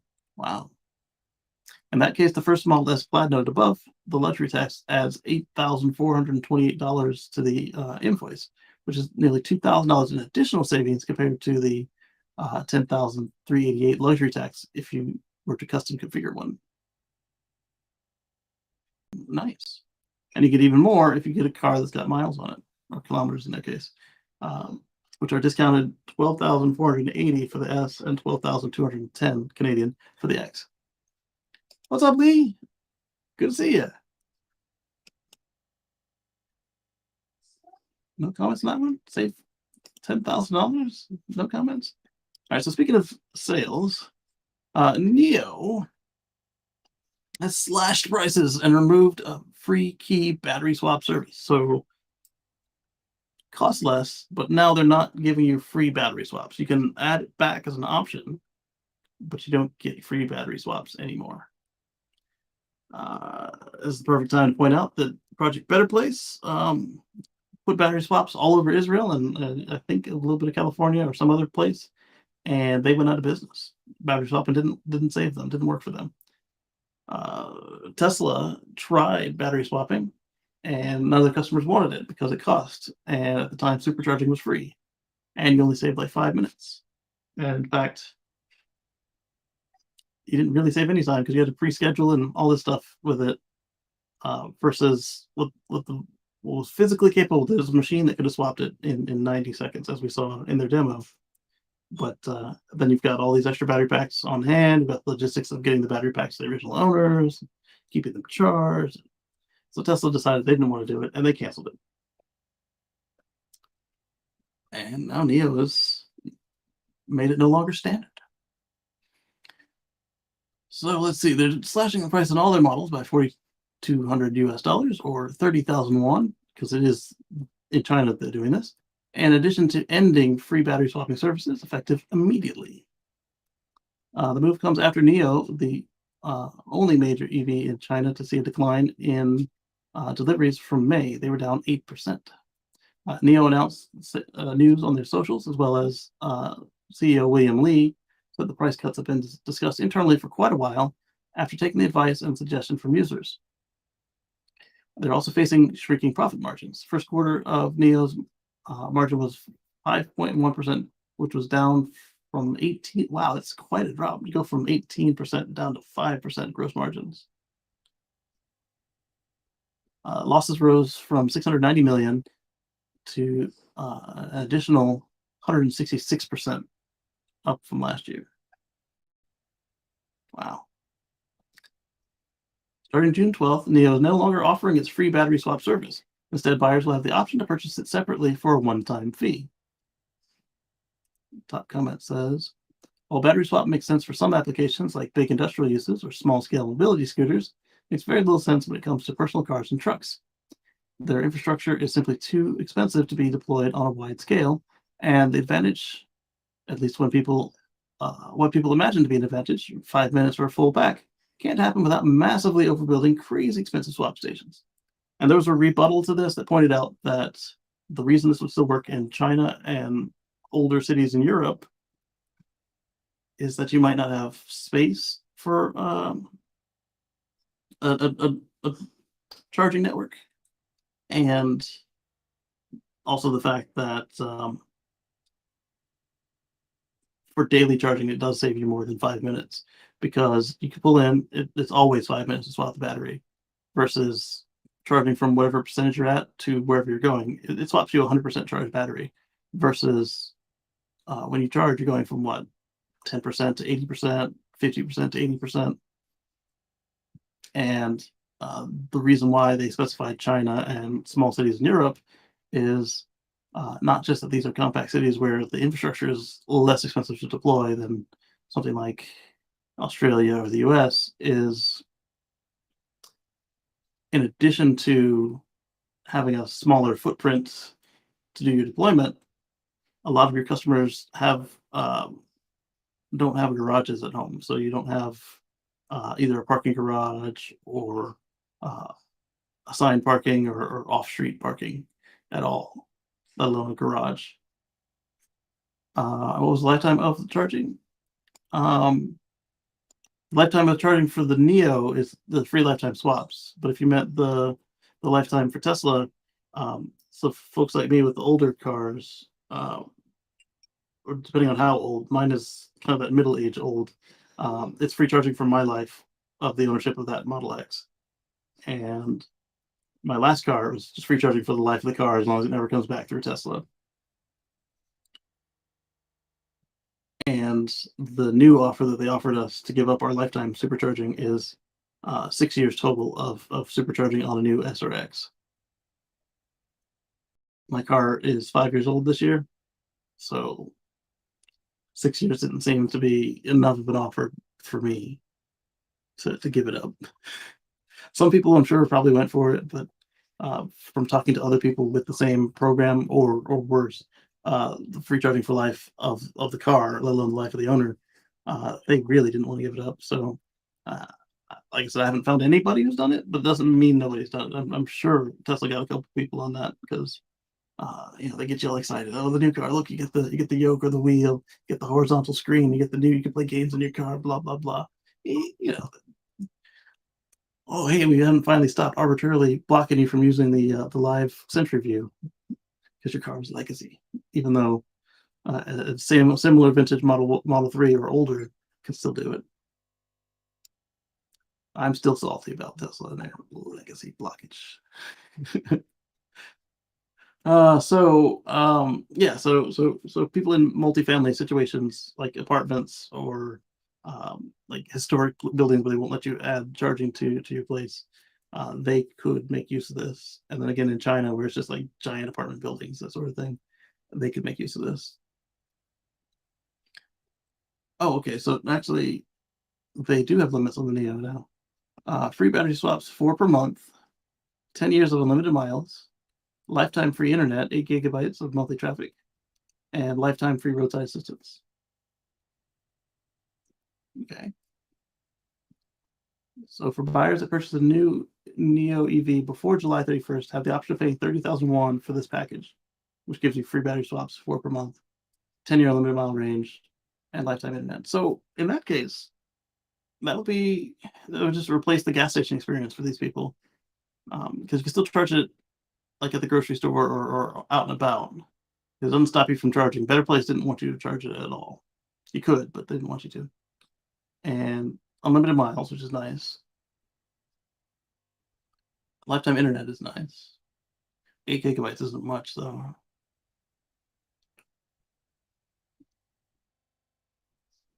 About the only way they're going to fully get rid of those cars is to stop producing X batteries. Yes, I can see them trying that, but then I can see the community finding a way to get new batteries into them without upsetting Tesla's computers, and and then still having free charging for life. Oh, they're going to try something though. You're right, because right now they're being nice about it, but they're going to get aggressive about it. But they should have known if you give her unlimited free anything, and they should have seen this earlier because they had a bunch of like doctors and lawyers. They were complaining about Elon saying, "Oh, these people aren't valuing their time correctly. These people make you know uh, $6 a minute, and yet they're over here using my free supercharging." Um, it's because you made unlimited free. You put something for free, people just kind of switch flips on them, and they act differently. If it was just really cheap for life, they would never have this concern. You got people like me that start towing on it. Oh,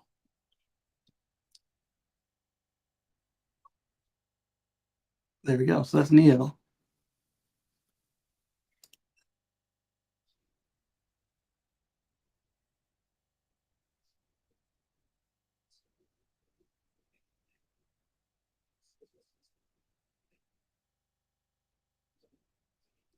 So everybody's saying that the stations are expensive. Yes, they get that.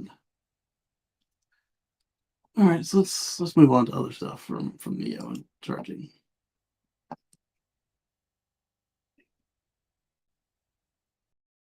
right, I promised you something new.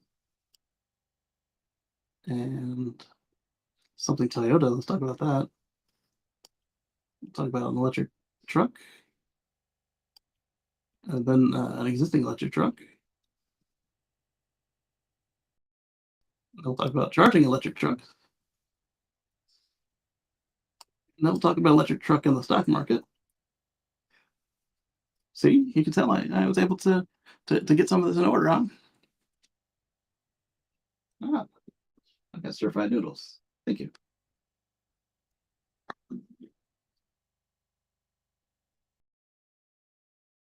I think part of this particular slowdown is because I open up all those windows. All right, and then we will pull up Robert's article as well. Let's switch on over. Close this first window.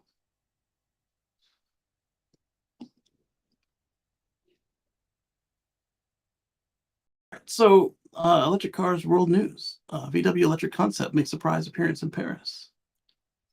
The concept raises the question of whether VW is actually plotting to return to the iconic nameplate. Who knows? But it's pretty cool. This guy says it's from a movie, Ladybug and Cat Noir. Thought it was Lightning McQueen at first. Looked great. Can't wait. Now, there are a lot of these bugs that have been electrified. There we go. All right, so now let's, like I said, something that we would not have predicted at all is electric boat builder Silent Yachts is opening a luxury resort in Fiji powered entirely by solar energy. So we've talked about electric Silent Yachts before. They make the yachts that are catamarans that are just like solar all the way up top. Some of them have a raisable bridge. Some of them, the bridge is always deployed. And so this luxury resort, they're going to power it with solar, but also while the boats are docked, if their batteries are full, they will send power back into the island to help the island run on solar.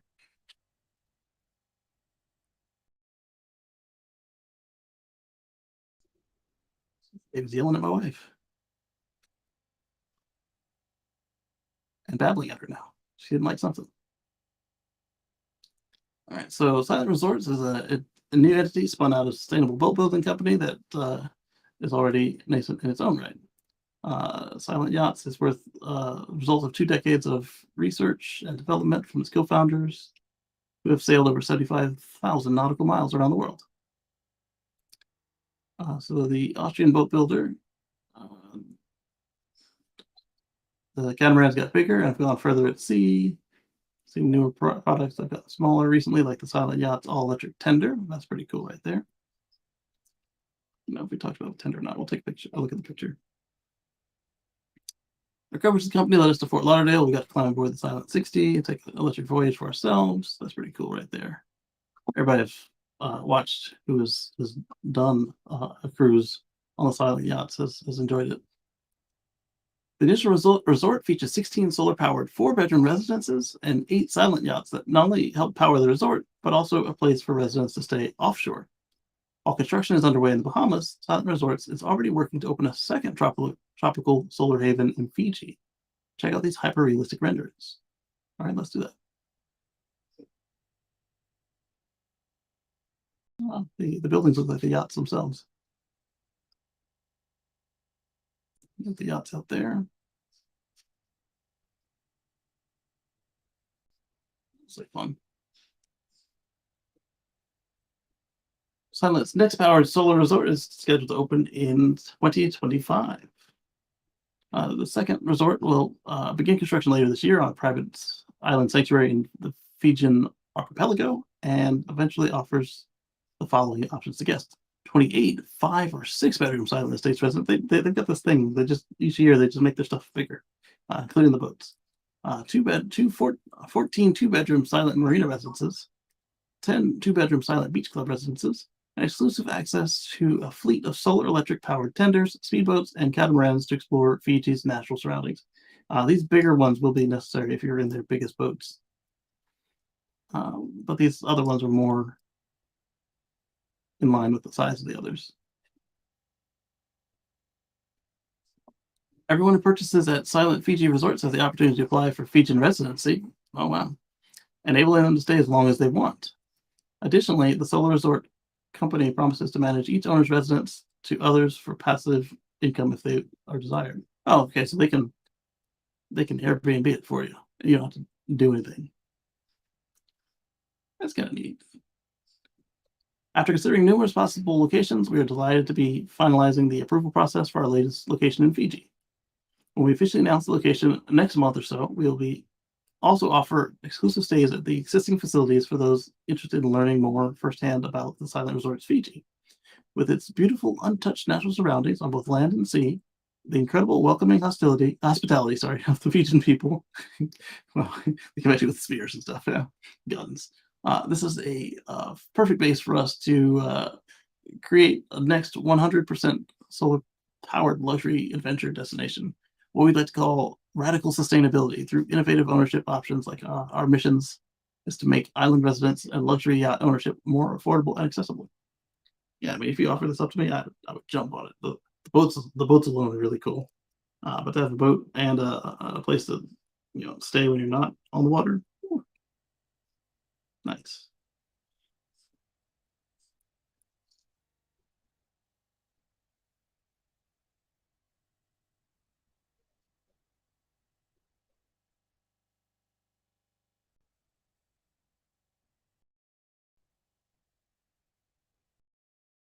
All right, so here's the yacht. You may have seen it before,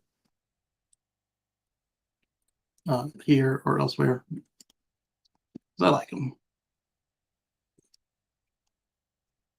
So it's in November. So yeah, I probably covered this. Electric six passenger tender, 400 that can hit 20 knots.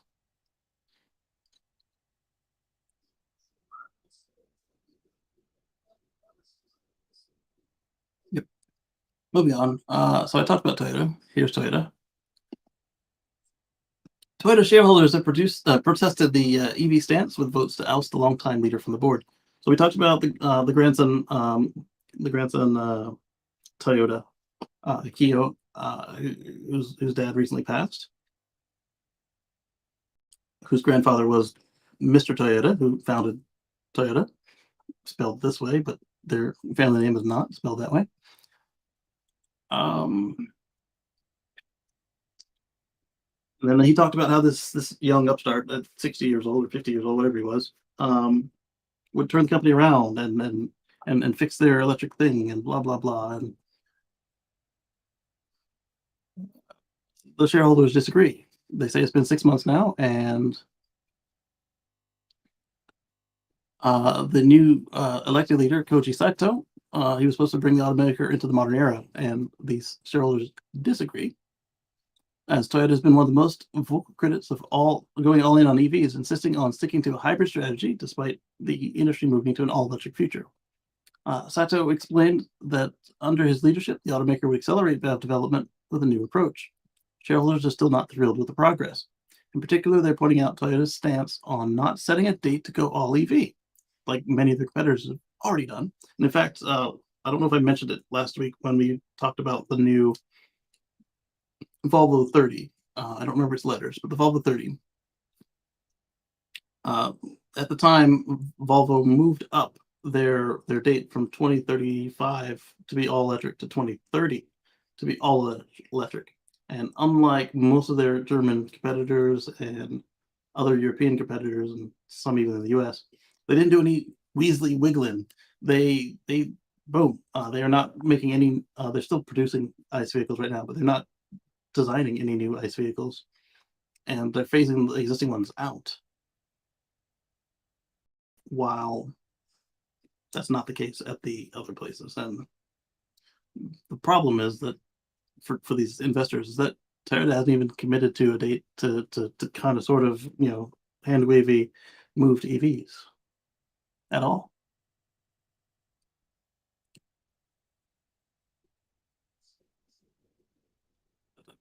Uh, Shareholders, including New York City Comptroller's Office, California Public Employees Retirement System, and several European asset managers that said they voted or plan to vote to oust several Toyota directors, including Toyota, from their board seats at the meeting on Wednesday.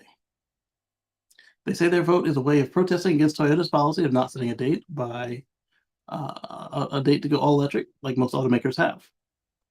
Brett Lander, the New York City comptroller, explained his vote, saying that Toyota is failing to lean like its peers and to a timely fashion to an electric car fleet. He continued to say, "We want to be persuaded that there's a transition underway and that they'll take meaningful steps to an all EV commitment." As we saw last year and several years before, Toyota was making several weird political donations as well.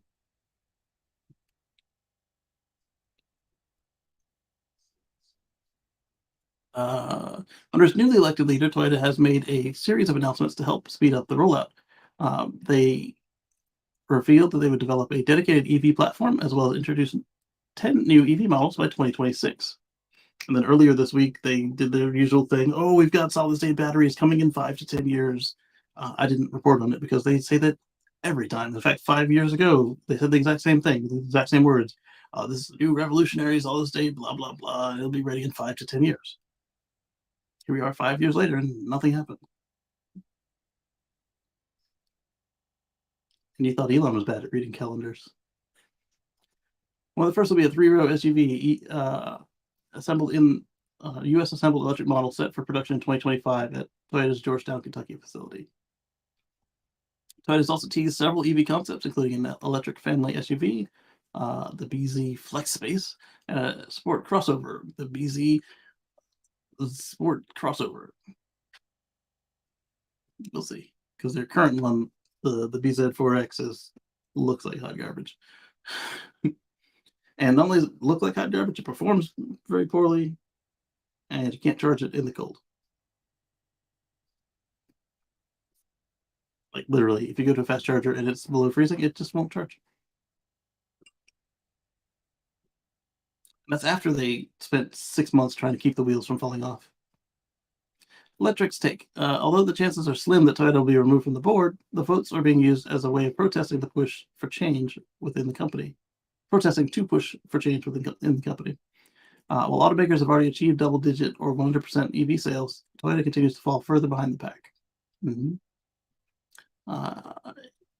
East Peterson Trulio, Clean Vehicles campaigner with the Public Citizens Climate Team, issued the following statement.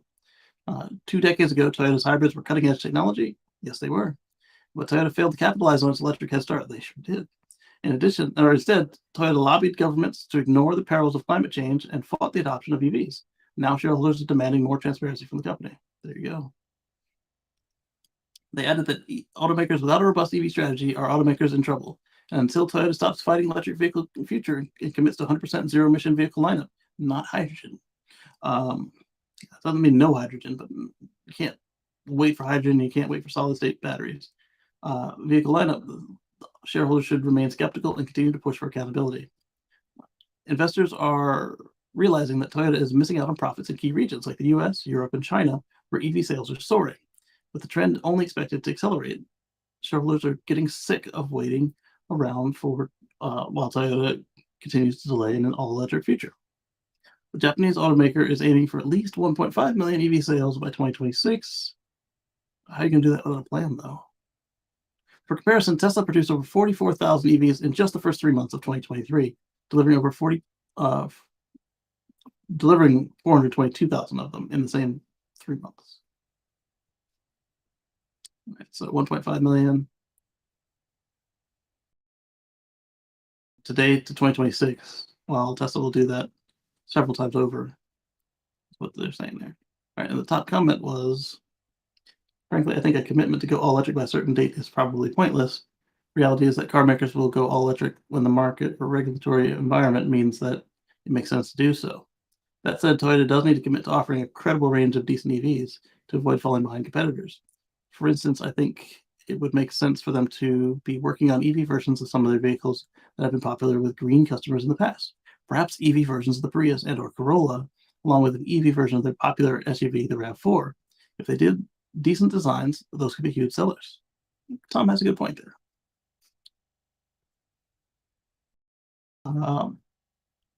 Bennett says, having seen it named Busy Forks. The Busy Forks.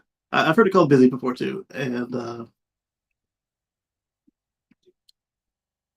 yeah, the Busy Forks. But how busy can they be if it won't charge in the cold? It'd be fun if they were flitting around everywhere like the existing Toyotas, but they don't. Let's move on to something less disappointing than Toyota.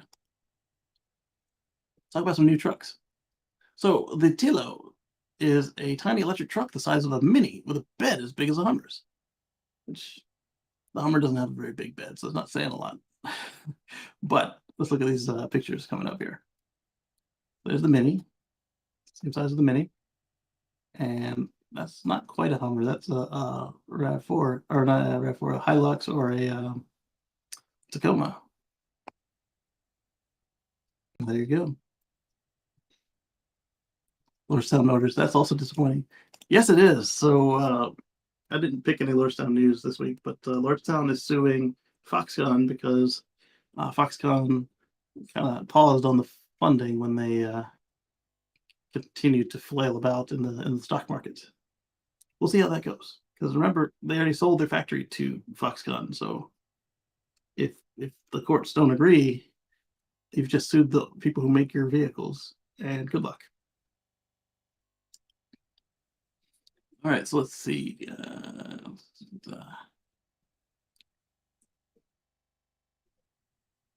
Under Morrison Motors, okay, and the former CEO of Recargo and PlugShare, okay. They plan to offer 106 kilowatt hour battery on the first model. Wow, that thing's gonna be like all battery. Capable of 500 horsepower, and this gives the truck a 0 to 60 time of 4 seconds, with top speed of 125. That's powerful for such a small package. And being the size of a Mini, I like that they showed it with off-street parking or on-street parking there, because that shows that you can parallel park it. The company estimates the truck will have a range of 350 miles and is targeting a 20-minute charge time from 20 to 80%. This works out to 190 kilowatt average charge rate from 20 to 80%, with about a 320 kilowatt peak. So that's decent performance. All of that comes in an incredibly small package of only 152 inches long, the same as the Mini Cooper SE, or 5 feet shorter than the Toyota Tacoma, the best-selling compact truck in America, and 6.5 feet shorter than the F-150 Lightning, and at 4,400 pounds, it weighs less than a Tesla Model Y. This is true, but more than Tesla Model 3. Less than a Tesla Model S. My Model S was 48 pounds as a Model S 90D. All right, they promise a 5 seats and a 60-inch bed of a full-size truck, same as the base model crew cab Tacoma. Oh, that's pretty cool. 6 inches longer than the 54-inch bed of the Toyota of the Rivian R1T, 6 inches shorter than the 66-inch bed of the F-150 Lightning, and the same length as the excessive Hummer EV super truck. Though with 49 inches between the wheels, the Tello is a little narrower in each. I'm wondering if the rear hatch of the Aptera is structural. Willing to bet that someone will truckload theirs in a place that it rarely rains. That's actually a really good idea. If it's not a structural hatch, yeah. I don't think it could be a structural hatch as much as they were talking about. Well, surfboards and stuff fit inside of it, so maybe not. Excessive Hummer truck, yeah, that's what they said. But I mean, it is. It's like that's the whole selling point. Is like, hey, I'm compensating for things. Look at me. All right. This will achieve space efficiency, optimize for space at all points in the process. That's pretty cool. So they're going for like the K car level of utility. I like that. Uses standard 2170 cells. I don't know why they like to put the extra zero back on that thing. Be 50% more space efficient than the rest of the industry because it's able to save space with low amperage connections. Since it's not aiming to break any records with 0 to 60 times. 0 to 60 and 4 is not high. Okay. All right then. That also means probably that it won't be a monster at the recharge either. I mean, what they showed was good, but I'm guessing they won't have much headroom to make it better. Front overhang is minuscule. All right, that's cool. That's cool. I like this thing.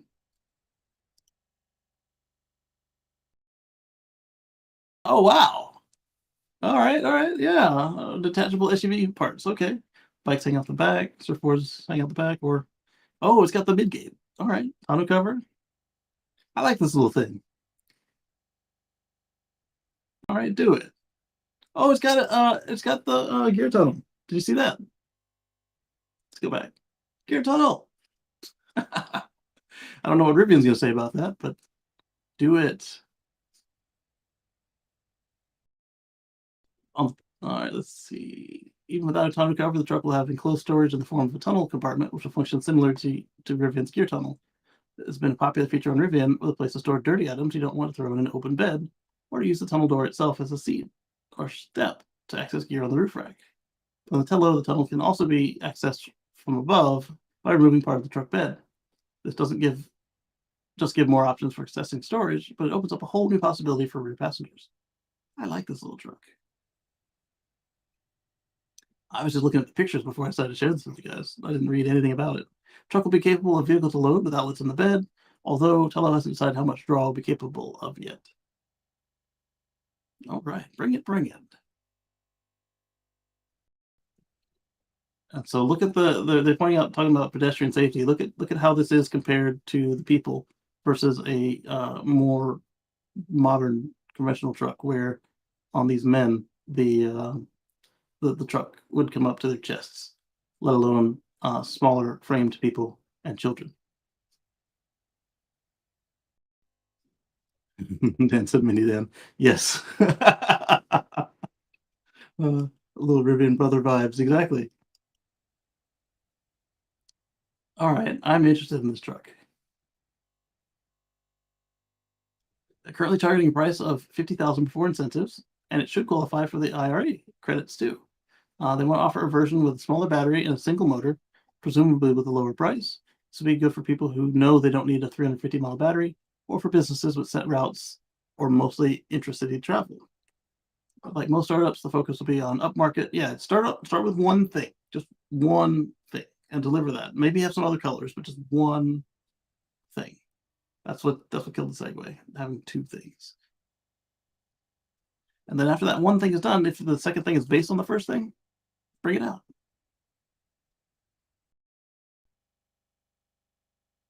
All right.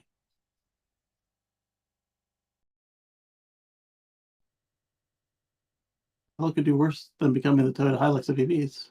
Yeah, I mean, that would be great. The Hilux of EVs. That's a good spot to be in. Put down the deposit on the Lightning, but ultimately passed because the thing's too bulky. Something I could have known before the deposit. What I really want is the functionality of a minivan. Quiet, headroom, decent headroom, 800 pounds, 4x8 plywood, seating for two, seating for six when I'm willing to give up the cargo bed. I can lock the whole thing and get decent aero. Fine with having to pull the seats out manually as long as they weigh less than 35 pounds each. I'm fine with having to pump the tires up if I load up lots of cargo. Heck, I'll even promise to stay off the freeway. I don't need the sliding doors, but I don't mind them either.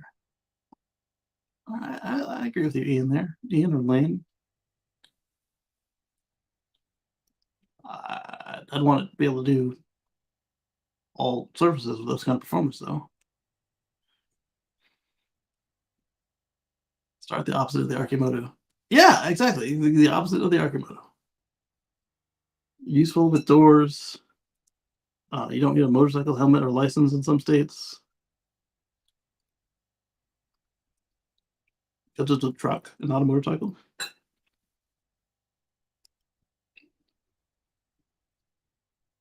All right, and then I told you some more trucks. One that you're already familiar with. Rivian R1T manual tonneau cover has finally been delivered. Ian sounds like maybe Dan's lost relative. Perhaps. All right, so let's see. The original automatic tonneau cover, which was standard, was plagued with issues, or it was standard on some packages. In response, Rivian promised to find a solution for owners while removing the option to order a cover from the site. After months of waiting, Rivian gave customers an option of a manual cover that cost $1,800 or nothing at all. For those who opted for the manual cover, the good news is that Rivian has finally finished shipping the long-promised manual cover. That is an awkward to speak sentence. Thanks to an R1T owner on Reddit, we have our first glimpses of it, and it comes as advertised by RJ Sarange just a few weeks ago. It comes with a zipper case that weighs in at 42 pounds, and it fits into the gear tunnel. Oh, cool. The entire cover is a set of 4 interlocking aluminum panels with plastic end pieces. Okay. So far, so good. And posters on Reddit, it looks like the tonneau cover is doing its job. According to the owner, it appears to provide a good seal, as the rubber gasket on the last panel seems to have a good fit against the tailgate. However, the price tag of $1,800, the Rivian tonneau cover better work, as aftermarket covers that look and feel similar are selling for $600. It's an OEM accessory. They have a little leeway to charge more, but if others are charging $600 for the same thing, then Rivian should probably be charging $800 to $1,000, not $1,800. If you have an R1T and ordered a tonneau, let us know your experience. Let's take a look at the pictures of this thing. I'm curious. Okay, so it's just like they took three of the plates from the other one and kind of bolted them together, because the other one had slats. They would just stack up behind the cab and push down on a spring, and that was just poorly designed and wore out quickly. And if it got dirt in it, it was a problem. Okay, so it looks like the electric one. It's a nice little carrying bag. And it fits nicely in the gear tunnel. But it looks like it's got to be at the bottom of the gear tunnel or flipped up, depending on what you've loaded in there. Bring it. I agree, Bennett. If the automatic cover is janky, the manual cover should be free. Free.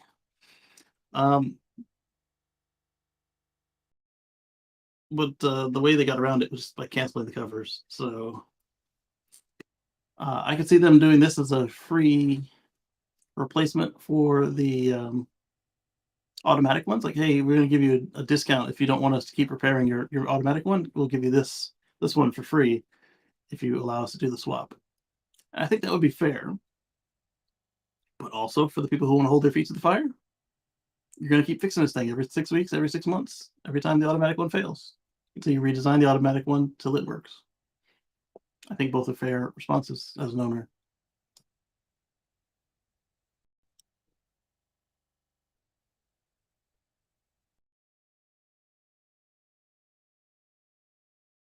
And said faster than the full door on an Arcimoto FUV. I'm not sure. The full door, I thought it was just a door, but kind of flimsy.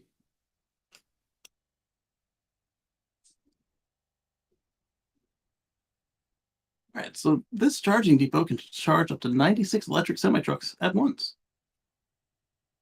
Not bad. So this is going to service fleets moving cargo to and from the port of Oakland. Talking about drayage trucks.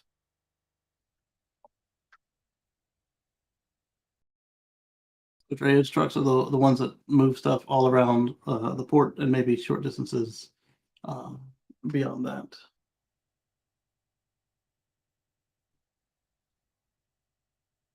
Sorry, heard a weird engine.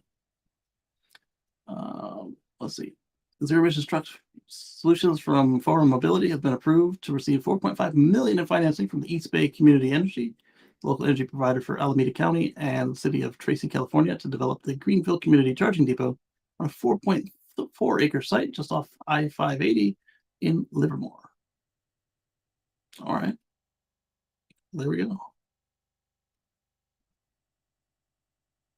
Forum is building a network of charging depots for heavy-duty trucks to make the transition to electric. The partnership with EBCE will help Forum deliver faster charging to truck owners, operators, carriers, and fleets. And this is important because California has said that all vehicles must be EV by a certain date, including their heavy trucks.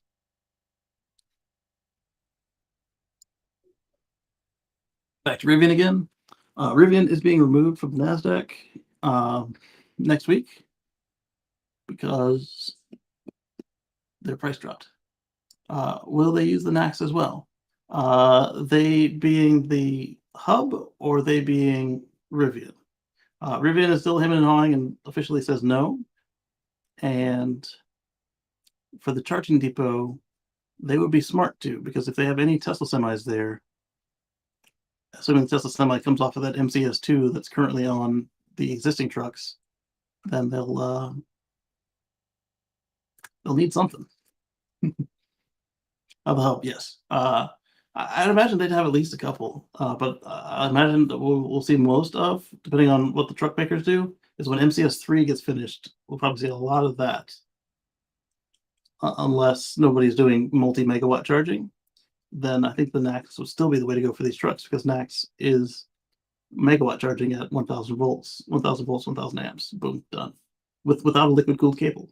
So you liquid cool the cable, you could probably get even more than that. We'll have to wait and see. But if the Californians respond anyway, like the current administration has responded, I expect to see a lot of CCS there. Really, not even MCS, just CCS all around. CCS one. So GM and Ford don't make any Class 8s. They make engines for them. We're gonna need to see some heavy trucks jump on board as well. That'll help solidify that as well. And so Rivian's price dropped too low, and so they get kicked off of the Nasdaq 100, and they're going to be replaced by I think it was called On Semiconductor. Losing a spot shouldn't be a huge deal for Rivian. However, it's important to note that being removed means all shares held by the index will be sold and replaced by the new company in this case. Ooh. Yeah, especially for ETFs that follow the Nasdaq. This is going to be a second all shares being sold and replaced that follows it, like any ETF that follows the Nasdaq 100. That's going to hurt their stock price for a little bit, like even more than it was to get them delisted in the first place.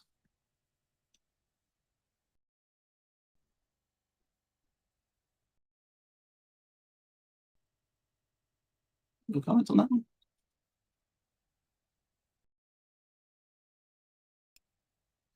Who cares? The stock will drop a little after the sale, then everyone will forget about it. Top 100 says nothing about the product, the company, the growth potential, or what customers think. It's a new company. Yeah.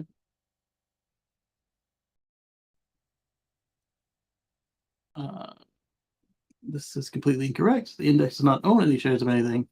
The Nasdaq sets the rules on selection and inclusion of criteria and then does the daily math to calculate the index, as do a bunch of other news services. Okay. Well, I think you mean, yep. So that's what I was talking about with ETFs. I didn't realize that they were completely wrong on that. I just wasn't thinking. But yeah, the index doesn't own anything. He's right. Let me check my sugar real quick. So that's not why I'm running slow. I'm a little low, but not terribly so. ETF funds are designed to mirror the performance of Nasdaq. Will now have to sell their shares and purchase the new company. Yes, technically yes, but all the funds that mimic Nasdaq will have to sell Rivian stock. Yeah.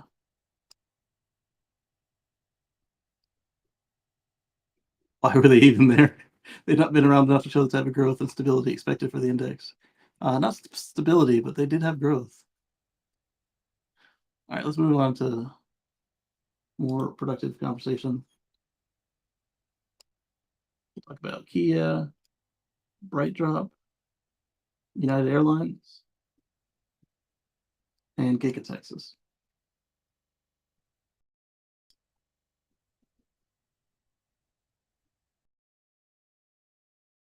Kia's new high-performance EV pack with over 600 horsepower based on the next generation EM platform. Yeah, because right now they have the eGMP, which is the one that's having trouble charging on superchargers at the moment. Kia's upcoming EV, named the GT1, is expected to be a long-range, high-performance machine, and Hyundai's group has revealed plans to become a top 3 global EV producing powerhouse by the end of the decade after a big year in 2022. Well, jump on the next. If you don't, you're going to sacrifice some sales. A big part of the success is Hyundai's first dedicated EV platform, eGMP. So they're taking letters off. Normally people add letters. So instead of eGMP, it's just EM. which serves as the base for automakers' current lineup of electric cars, including the Ioniq 5, Ioniq 6, EV6, EV9, and Genesis GV60. Platform has already enabled Kia's most powerful production car yet, the Kia EV6 GT, with 576 horsepower and 0 to 60 in 3.4 seconds. The EV6 GT beat a Ferrari Roma and Lamborghini Huracan Evo Spider off the line, and it costs half the price of the Porsche Taycan GTS. And it's still got that same SUV height and stuff. I don't know if you feel it's the SUV styling there, Eddie. Hey, baby. Yeah, I'm dead. What have you got there? You shouldn't run with a fork, okay? Even if it's plastic. Well, don't stab yourself with a fork, baby. Did you have lunch? Yeah. Did you like your lunch? Yeah. Yeah. Okay. What did you have for lunch? Same as me. And French fries. You got French fries too? Yes. Why? What? This is twice now. You have French fries without me. Yeah, ketchup on your mouth. Oh, that is ketchup on your face. Hmm? Hey, babe. Look at that. She's got ketchup all over her face.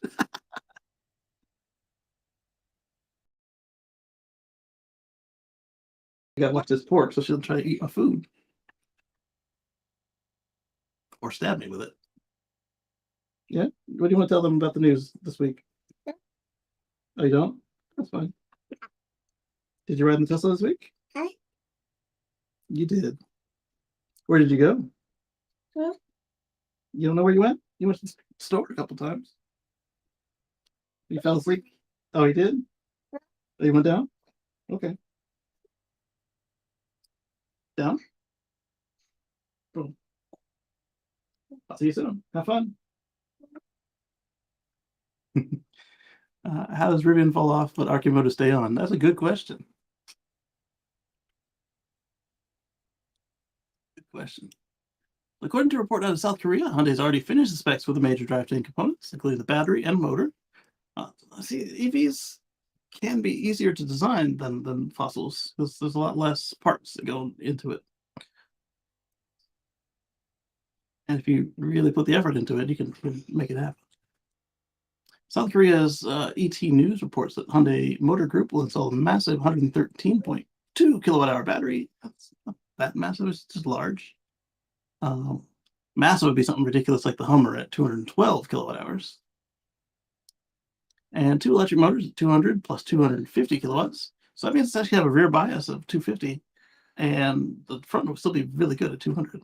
For a total of 603 total horsepower or 450 kilowatts for its next generation EM platform. Excuse me, due out in 2025 at the earliest. So I wonder if they'll keep EGMP around or if they'll just replace it.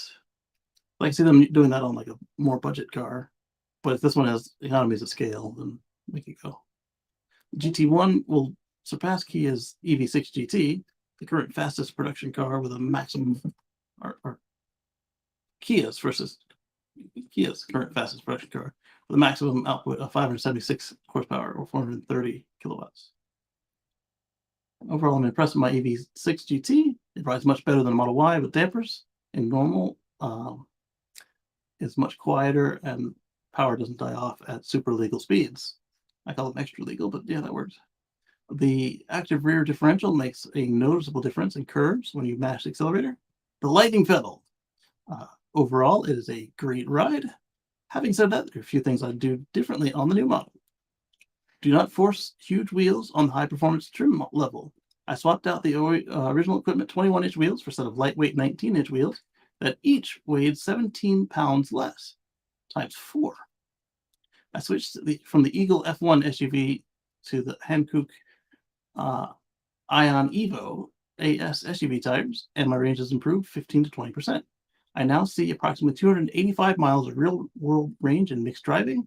The EPA rating is 206 miles, so he's smashing the EPA record with those wheels and tires. Interstate range is now closer to 235 miles at 75 miles per hour, so he's beating the EPA highway range at a significantly higher highway speed. Because remember, like the EPA highway test is at 55 miles an hour, and then the mixed combined multiple tests goes up to like 60 miles per hour. Overall average consumption over the past 740 miles since getting wheels and tires has improved from 3 miles a kilowatt hour to 3.7 miles per kilowatt hour. And to put that in perspective, the last time I measured my volt, it was around 4 miles per kilowatt hour when I was really trying. So for that large SUV to beat that small compact car, that's good. So 333 watt hours per mile down to 270 watt hours per mile for those of you that measure in Tesla land. That's impressive. That's very impressive. Interstate consumption has improved from 2.7 watt hours per 2.7 miles per kilowatt hour, or 370 watt hours per mile, to 3.1 miles per kilowatt hour, which is 320 watt hours per mile. Offer a UHP all-season tire option, ultra high performance all-season tire. Not everyone wants a summer tire, and not everyone needs a winter tire. Ultra high performance all-season tires like Pilot Sport All Season 4 or comparable offer near summer tire performance, but also don't get damaged in freezing temps and can handle some light snow. Offer one pedal driving mode. iPedal is inefficient and engages the front motor, even in eco mode. It also resets every time you turn the car off. I'd love to just see it. I'd just love to set it and forget it like you do on a Tesla. Yes. Also, that brings up Alec with Technology Connections video on how dangerous current Hyundai Kia Group one pedal driving system is, and that if you are feathering the pedal to bring the car to a stop, the brake lights don't illuminate until you have completely stopped. That's dangerous. He showed how quickly he can bring it to a stop, and most other car companies will have lit their brake lights up by then, including Tesla. So, yeah, I like the idea and concept of one pedal driving, and thankfully my car does it well enough that I don't need to worry about whether the person behind me is going to see that I'm slowing and do the right thing. But I think that should be a given. Like, if the intent is to stop, light them lights up. Oh, there we go. Nice.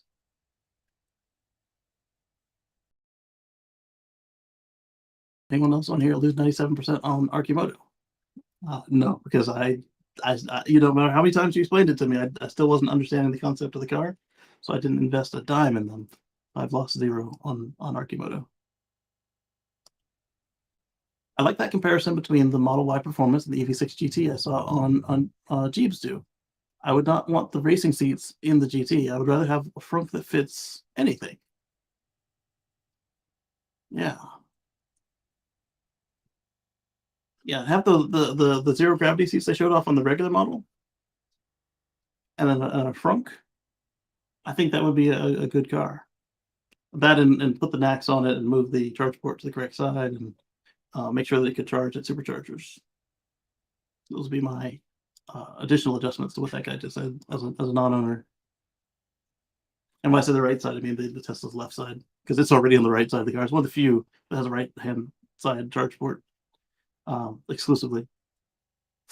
I say that because a lot of the Volkswagen group, the premium cars, the Porsche, the Audi, all those clones, they offer dual ports. You got one on the left and one on the right.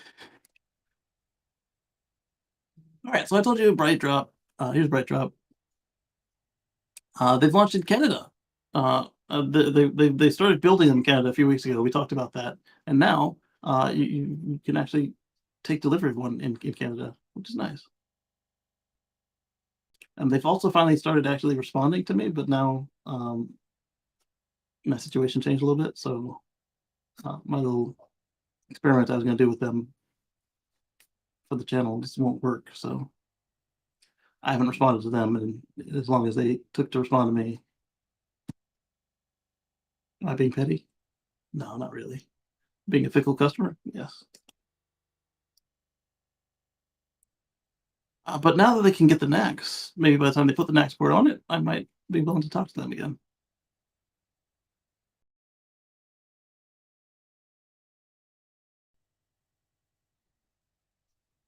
Anyway, this one's more exciting to me. That one's kind of like this was coming. You knew it was coming. This one is new. United Airlines to launch the first electric commuter flights for San Francisco with was this a quadcopter or a six-copter or an octocopter?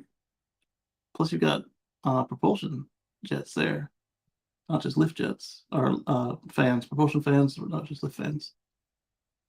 This is the way I want to see the flying cars done. I want to see them done not necessarily by airlines, but by professional companies that are on the hook for maintenance. Because if some of the people I see driving around out there, assuming that this is all automated, some of the people I see driving around out there that don't maintain their automobiles, if they were allowed to operate an aircraft, you'd expect parts to be falling from the sky all the time. And if they can be manually flown, then I definitely want it to be somebody with a pilot's license and not just some yo-yo. Bennett says dual port using both as supercharger would be funny to see. It would, but I think that all the dual port cars have a provision to stop you from using the other port, including the Tesla with the Chinese port and the German cars that have the dual ports. But as we see on some of the trucks and ships, you can just keep adding them up because they got enough battery to take multiple ports, and those are kind of cool. But to see it on a passenger vehicle or a small pickup truck, meaning not like a F450 or something, or no, that's kind of small too. Not like an F650 or something. All right, let's see. So last year, United became the first major airliner to publicly invest in two VTOL companies, including Archer Aviation. I think Omar brought us Archer. Earlier this year, the United and Archer revealed that they would fly the first electric air taxi route in Chicago using Archer's Midnight aircraft. Using 6 battery packs, the Midnight is designed to carry 4 passengers, luggage, and a pilot for up to 100 miles. All right. Well, we'll see when these things actually come out, and then maybe I can get to Chicago, take a ride for you guys. I don't know. We'll see. Still a little pie in the sky right now. All right, let's talk about Giga Texas. Giga Texas has announced that they built 10 million 4680 cells. Not bad. Yeah, Dan, that's Archer's eVTOL aircraft. Yep. All right, so Giga Texas did 10 million cells this week in Austin, and it has become tradition. Took Twitter to announce the milestone moment, sharing a picture of some of the cell team outside of Giga Texas. We produced our 10 million 4680 cell at Giga Texas this week. Woo! Cybertruck. Oh, look at that. They got a Cybertruck in the background. All right, all right. Notice they didn't have a Model Y in it like they usually do. So that tells us a little something right there, right? They're getting ready for Cybertruck launch, huh? First unveiled the battery day in 2020. The 4680 cell provides 5 times more energy and 16% more range and 6 times more power, and it's cheaper to produce than conventional lithium-ion batteries. When he says all this, I want to caveat that and say the potential for, because the 4680s we saw on Model Y so far have not been an increase in much of anything. In fact, some of them, depending on what you're measuring them against, were a drop. But as I've said on the Tesla Life show and possibly What Drives Us, that's not a bad thing because they are doing them on standard range vehicles. So it gives them a chance to get the process right, get the yield right, and then to figure out how to really send them home. All right, let's see. Upload percentage continues to drop. We're at 8% of the show. It's made it to the cloud.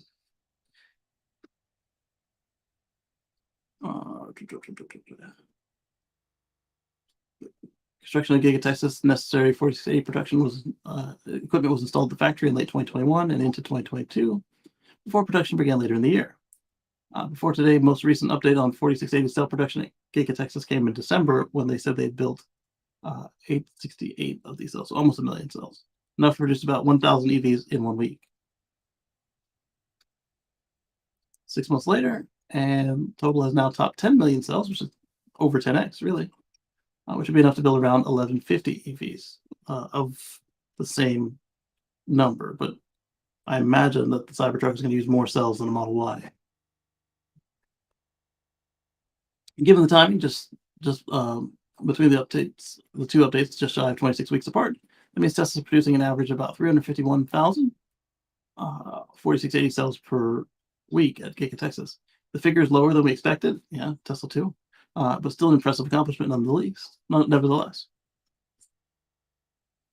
They'll need more in the future with Cybertruck on the horizon, which is originally expected to launch at 4680 cells.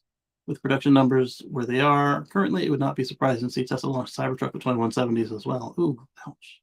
And if they do that, then they definitely need a 2170 structural pack, because there is no non-structural Cybertruck. Or they might have enough for this year, as production for Cybertruck still be quite low in 2023 before ramping in 2024. Yeah, I'm hoping my number doesn't get called in the beginning. I want to be in that second year or later. The company's already laying the foundation to expand 4680 production. Earlier this week, it was reported that Tesla had secured a new 21. Yeah, we talked about that. The one near Gator Road. Well, it used to be a chip facility. Is now not, because it's now a Tesla company. Let's see. Let me look and see at Instagram, see if I can get that working real quick so we can look at Robert's stories.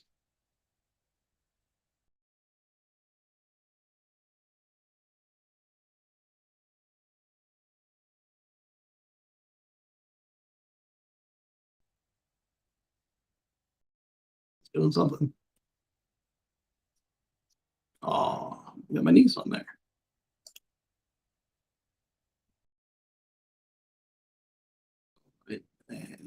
Messages.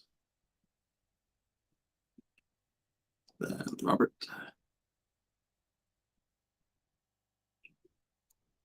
E-waste. ABC News AU.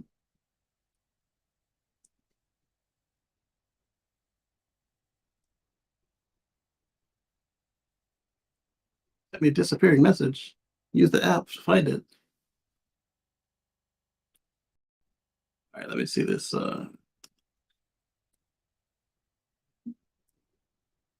There's music in this?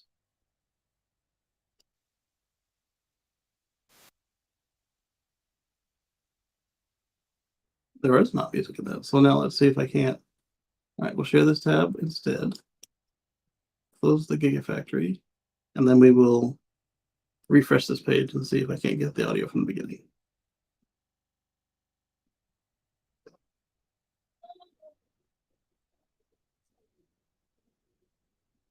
A 500-kilogram lithium battery from an electric car that recently crashed. Estimates are by 2030 we will have 30,000 tons of this sort of waste to deal with. By 2050, 1.6 million. It's up to people like Jason to figure out how to deal with it. This is the electric car battery out of its case. It's got a lot of valuable metals inside it that took mining to get here. Hamish, what have we got here? So we've got lithium polymer battery, very similar to like an iPhone battery, but much bigger. Why should we care about recycling these? These go into our general waste, just into landfill, fire, health hazards. Again, those chemicals are just going to leach into the environment. Do you think? Hold up. None of that is true unless you throw them out. Nobody's throwing these things away.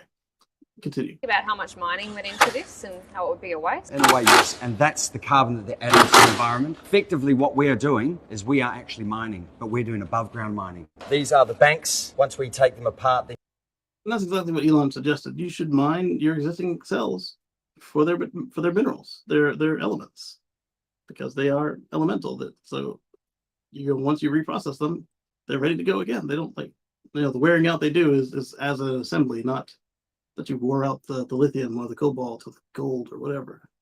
and you've got two separate banks inside there, and then you've got sets of three. And then we can break them down, and then they can make boards. And we've got lots of valuable metals in here as well? Lots of critical metals, yeah, absolutely. You've got your cobalt, your lithium, your nickel. Depending on what the chemistry is, it could be manganese, it could be sulfur dioxide. We don't process that here in Australia. We don't refine that in Australia. We get the black mass out of it, and then we send that over to our third party and then refine that down. Some car makers have I love it. Bennett says, sorry, I can't stop using air tools even for a second for your interview. So either time and money are that critical, or like they didn't tell this guy that he was going to be interviewed, and thankfully he had talking points down. But yeah, that's incredibly rude to do that air tool stuff on camera like that. Like it's not like she's following you all day. Policies on recycling their batteries, but others don't. The Battery Stewardship Council wants car makers to come up with a plan so we don't end up with more of this in years to come. Especially since they're trying to sell you on their recycling service, right? Like you're a company ambassador at this point. This is a 5. Okay, so yeah, I agree with Bennett. So we'll stop sharing. Close that. But yeah, it's nice to see more companies doing recycling, and especially not just in North America or Europe. So that's kind of cool. And with that, I want to thank everybody for coming through today, all of your time spent with us here on Father's Day, watching and interacting with us. And I want to thank Zachary for your contribution, as well as all of our channel members and patrons for your contributions as well. And I hope to see you all back here next week and later on in the week at What Drives Us and the Tesla Life Show. So catch you on the flip side. Thanks again.